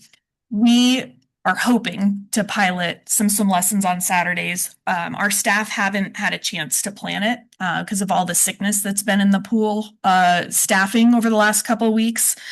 We've all been lifeguarding more than working at our desks. So the goal is to start getting that planning working and shoot for April, May to have that happen. And that new time slot starts from 10 to noon, starts on Saturday. Okay. Mm-hmm. Okay. And so right now it will be just it's lap swim, independent workout, hot tub, family time, fitness class. Will be the things that are happening during that 2 hours. We have a lot of patrons excited about lap swim for another day. Yeah. Yeah, Saturday one. And then I know we talked about, you were talking about piloting a program for non-English speakers for their babies. Yep. Where are we with that? Was that in that That's Saturday? part of that planning too that needs to happen. Yes, but that's something we're hoping to do on Saturdays as well. Perfect. Yep. Okay. All right. I think that's good right there. Okay, so let's move on to number 8. Consider approval of the consent agenda. So, which we already spoke about. We're on number 8, right? And there is amended minutes. Jean pointed out an error, so you have a copy of that on at your spots, and then it also was added online. It's just it was a very minor error. It was in our looking ahead meetings. It was the January 26th meeting, which it's already happened. So, okay. I do have a couple of comments about the meeting minutes. The first one on page 2 at the bottom, it says the board expressed concerns about the community's ability to support a full recreational district, suggesting the focus on aquatic only services. I understand the, spirit of how that was summarized. I just don't feel like it reads positively as far as it's not the community's ability to support it that is the problem. It's our financial state in sustaining that programming. I just think in light of the fact that we do have our community supporting a fully volunteer rec district, through Roots, I think it would be important for us to kind of tweak our wording a little bit and make sure that we're putting things like that in a positive light, with community trust being I think that's probably my fault, Cora. It probably was the way I stated, if I remember right, I was talking about this community I don't think is large enough to support a recreation district, to fund a recreation district. Yeah, and I understand. Yeah, I look back at the conversation and I see where it's coming from. I just think for someone who, a member of the public diving into our minutes, it doesn't read positively to the community standpoint. So I just wanted to point that out. So if I could make a recommendation to the board that gets amended to reflect the board expressed concerns about the community not being large enough to fund a full service rec district, suggesting a focus only on aquatics only. And if that's okay to everyone, you can include that as part of an amendment to the minutes. Yeah, maybe the community, tax base or yeah, putting in there the community tax base. Just make it about financial and not because the community support is there. And then the other thing, and I don't want to beat a dead horse, but on page 5, the summary of that board member Hollyman asked for the minutes to be updated to reflect the correct spelling of her name and asked that they would be more descriptive of the visitor section remarks. That was not that was about, I just feel like it needed to be very transparently addressed, the part about the public complaint. And the visitor section remark part where he was addressing the public complaint. I just think from, a liability and documentation standpoint, since that was a complaint against a volunteer of the district, I just feel that for record keeping, that should be very clear. And I know that the board didn't agree last time. But that's why I brought it up. It wasn't about the public comment. It was about making sure that as a district, we are being transparent with the public about how we're handling a formal complaint. But Cora, you kind of lost me on that one. Yeah, it's like reaching back to a summary from a summary. Yeah. Is there something you'd prefer it to read in place of what it says? I just think it's not about the description of the visitor section remark. It's the description of how the district handled the formal complaint against our volunteer. And I should have written down the meeting that this was in, but I did find historical meeting documents from our district where someone, and you may remember this, Courtney, I think it was in 21 or 22, had a formal complaint process and someone was trespassed from the district.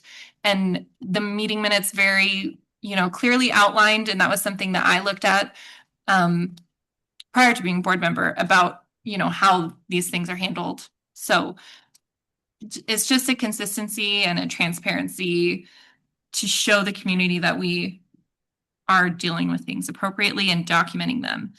I know we have the recording, so. Okay. So is there a way we can amend the minutes? I'm just, so if it says, and asked if they could be more descriptive of visitor section remarks when it concerns a formal complaint, would that be more reflective? Well, a visitor section remarks and the formal complaint, because what I brought up last about the prior meeting minutes was that the formal complaint, it was the only part on the agenda that we had the motions and the votes and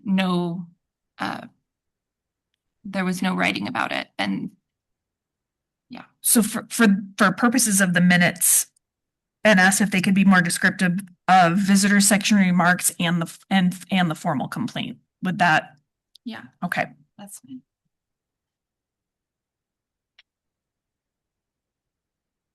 Okay. So I've got 2 amendments that can be added to the minutes if the board would like to make a motion with those amendments.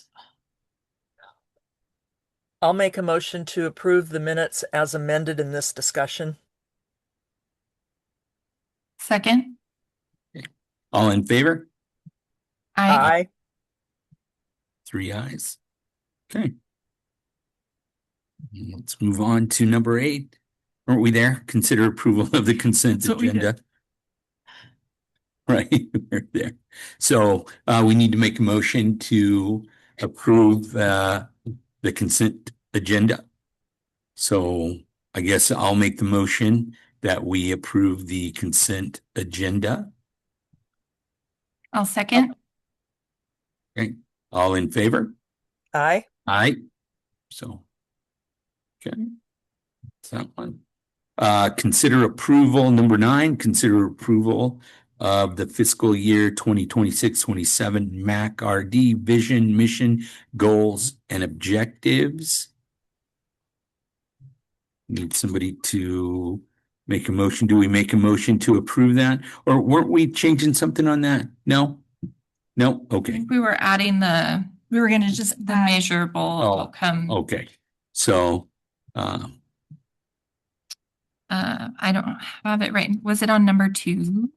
It's on goal number 2. Yeah. Yeah. So I would move to approve the fiscal year 26-27 MACRD vision, mission, goals, and objectives with the addition to the measurable outcomes on goal number 2. I'll second that. Okay. All in favor? Aye. Aye. Okay. Consider approval of resolution 2026-06, approving the closure of the MAC Recreation District Debt Services Fund and transferring the resources. Need to make a motion? I make a motion that we transfer the resources. Or do I need to make it more than that? Approve the resolution. I make a motion that we approve the resolution to 2026 of the 2026-06, approving the closure of the MAC Recreation District Debt Services Fund and transferring resources. I'll second that. Okay.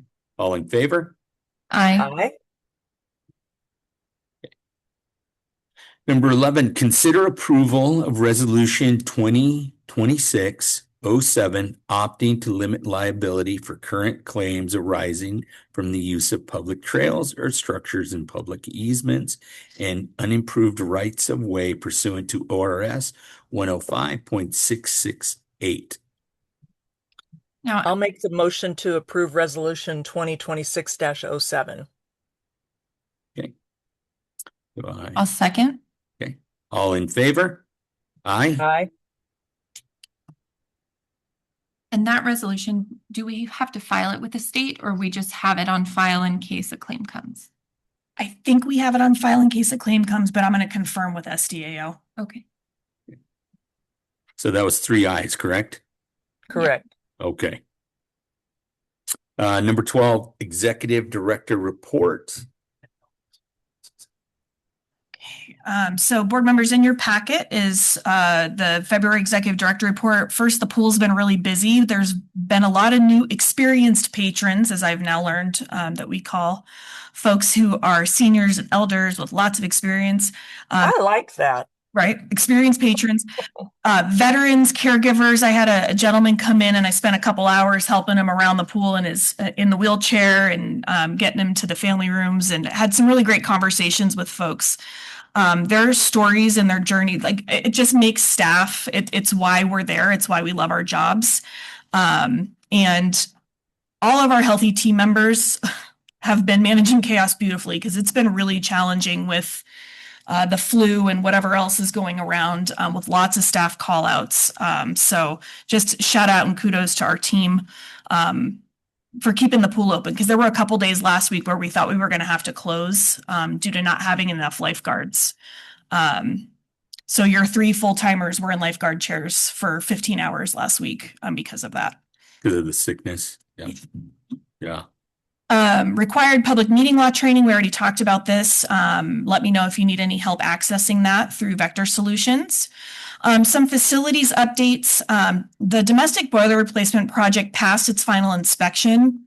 There's a third party, which is who the warranty is with, that is working on a major problem that keeps happening, which it keeps shutting down because the fan overheats. The new one.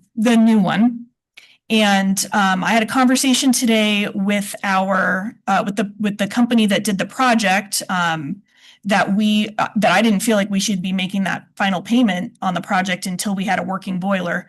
They disagree and invited me to get lawyers involved. So Frank and I are going to give them a call tomorrow and talk about how, when you pay for something, you expect it to work. Right. So more to come on that. I'm hoping we can come to a solution that makes everybody happy, like having a working boiler. And that is with the Severson plumbing. And there was, you described to me that they did some extra work because we had to close when things weren't in on time. Mm-hmm. And that's all been squared Yes. away. Yeah, everything passed inspection. It's a piece inside the new boiler that's not functioning properly. And there's discussion around whether it's because of how it was installed or if it's the boiler itself. So we're not 100% sure what the issue is. So that's why Frank's going to come in and have a phone call with me. And we're going to try and get to the bottom of it. Yeah. Safety committee usually meets the week before board meetings. We had to reschedule because 2 of our 5 safety team members were out sick. We did end up having a 30-minute conversation with Fire EMS and our county sheriff's office, and they are excited to partner with us on this May water safety awareness for all 6th graders in Jefferson County. We're working on reaching out to the State Marine Board, Oregon Department of Fish and Wildlife, and Oregon Park Service to try and make this a really great experience for all those 6th graders. One of the reasons that we're targeting that age 2 is because they were really impacted by the COVID closure and having access to swim lessons. And so water safety before we go into summer is what our mission is. So we want to make sure that we do everything we can to help them be safe. And then I mentioned too, getting those preventative maintenance and service quotes. And then we're also talking with Market Pools, which is the company that built the pools that we have, and they're going to come out and do a comprehensive evaluation of the pool structures themselves. We're excited to come out and see how it's held up over the last 18 years. So these are things that are in process, and we're really hoping to get a really detailed, good preventative maintenance list, and also a detailed plan for future maintenance needs that we can start planning for proactively.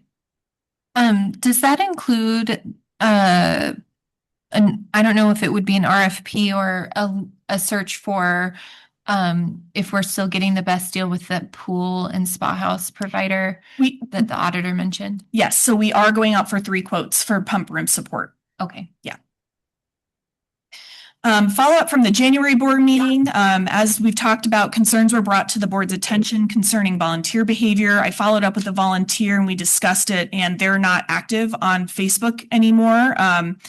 And we're also talking about changing our model so that we own the videos and that we share the videos. And I'm working with IT to make sure that we have bandwidth to do that and it doesn't impact other things that we need that IT space for.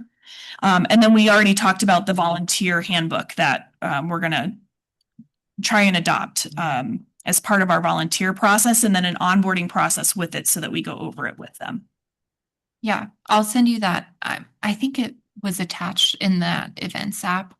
And the handbook is actually, when you go through it, it almost would be more of like a work session. It does have the policies ready to go, but it gives a lot of visioning exercise type things to see what our needs are and where we can partner with the community for support from volunteers. And then the last thing about that is I did ask in that training about our volunteer, that situation. And one of the things they talked about was when you build your volunteer program, you are doing it based off of your needs, and that they called a volunteer drift. And that's something that happens often when we are eager to jump on the talents of someone who comes in the door.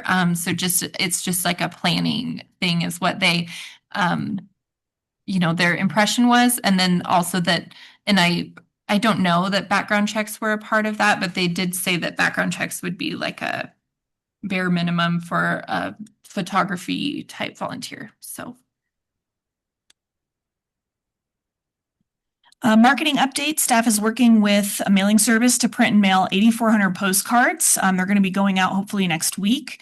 And then we also have a half-page color ad that's going to be in the Pioneer. Both of those things will have that buy one, get one free coupon. And we're excited to see how that may impact people coming in to use the facility. Also, you may notice our banners up at the North and South Y. The Chamber of Commerce manages a calendar, and then the City of Magis partners to change the banners out. And so we're going to be rotated in when there's a gap in the schedule, which is really great. Oh, real quick on that, if I can jump in. I tried to find the banner that was at the Heart of Oregon. The Mm, sign. oh, the The sign. sign, banner sign. Mhm. Yeah, it was there for a few months and then they took it to the city and the city is trying to track it down right now. I have a call into Chris and see if they have it somewhere. I was waiting to hear back from ODOT too, so that's great. I'll let them know we have a Yeah. local update for them. Yeah. So Thanks, Irby. you're welcome. Easter Bunny is visiting the MAC. It's a fundraiser for the MAC Trust for the second year in a row. They're going to be there on March 27th in the afternoon and Saturday, the 28th in the afternoon, and all the proceeds will go toward the MAC Trust for scholarships.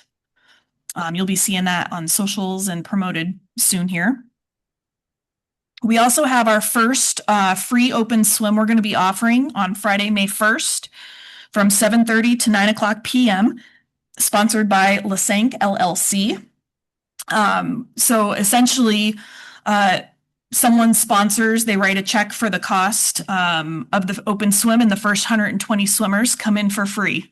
We're working on a plan. We don't have it yet because folks have been out sick, but working on an advertising plan for the event, and it's going to happen on May 1st.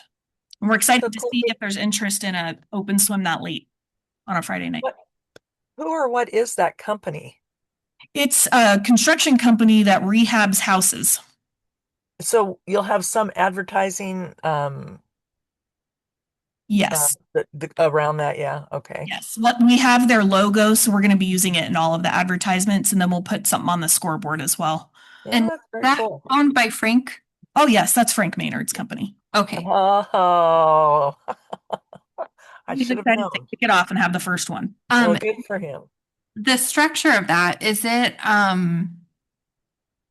because I know you've said that open swims don't pay for themselves. So is it like the sponsorship, is it for this, the facility cost or the entry cost? The sponsorship is about 150% cost recovery. So it covers everything plus some. Okay. So what's the amount? I'm just $2,500. okay. And so after this, if it's a go, then we'll be promoting it and for other businesses. yeah. Cool. And then lastly, I have patron participation data, and this is what I was going to tell you. I'm sorry I didn't have time to dive into the membership and morning session, afternoon session piece. What you can see is that the average weekly usage by hour and activity for those drop-in activities it's trended this. I went back and looked at October, November, December's, and the trend hasn't changed, although we've gotten a few more people that are coming in during this 5 to 6 p.m. and this 6 to 7 p.m. peak is going up a little bit.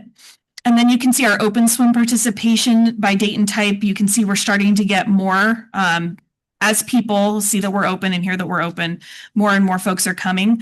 When we look at the mix of in-district and out-of-district coming for those open swims, you can see that on Saturdays, it's a mix of in and out of district. And I would say that matches, that percentage matches what we're seeing most Saturdays with some members coming in. And then when we were doing Sundays and Wednesday or Friday, no school swims, it's mostly in district for those activities. And that is, oh, and the other thing that I wanted to let the board know is that our neighbor, Mark Foster, hired someone to clean up around his house for fire safety. And he came over and said, do you mind, can I just have him come over and do your property too? So they came over and did our property as well, just to clean up bushes and, stuff to make sure that we're safe if a fire breaks out. So that was really nice of Mr. Foster, and we want to thank him for that. That's nice. That was around our building or around the perimeter of his property? Around the MAC facility and then down the hill a little ways as well. That's great. Yeah. I wonder if I'm sure you thought of this, do a thank you card or. Yeah. Yeah, that'd be great. Yeah. And then the only other thing I want to mention is the next thing on the agenda, Mr. Chair, is a couple of you have said, ooh, let's not have a board meeting during spring break, which is when our next board meeting is scheduled. And so if there's interest from the board, I was going to propose moving it to the following Monday. The Which 30th. is, yes, March 30th. If that works for board members. I'm fine with that. I'm fine with it. That works for me. I don't have any kids on spring break, so I'm good. Me either. So, yeah, Okay. that sounds great. So we're gonna move that to the 30th, March 30th. So what we said? Yep. Okay. At 5:30. And then I'll check and see if this room is available. And if it's not, we can do it at the MAC. Okay. And did I hear Janelle say that there was changes to later this week?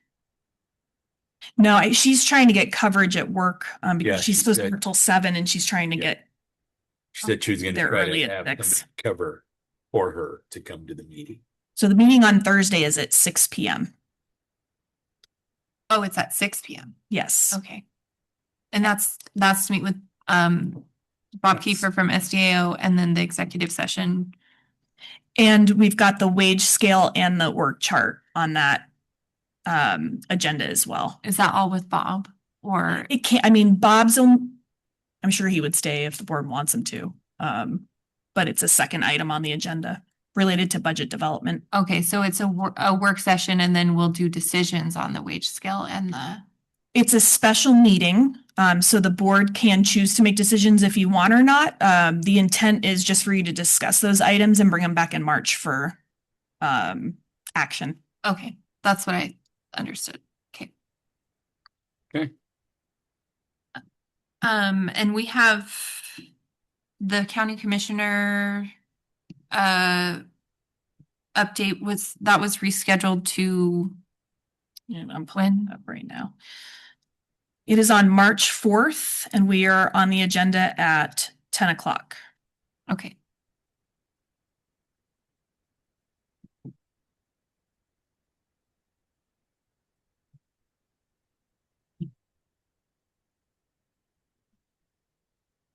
Okay.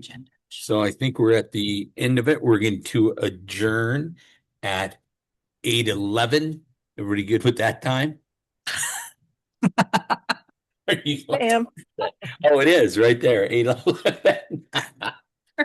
I better go back to digital. All right, so meeting's adjourned. Thank you, everyone, for coming. Good night. Good night. Thank you, Jane. Smokes.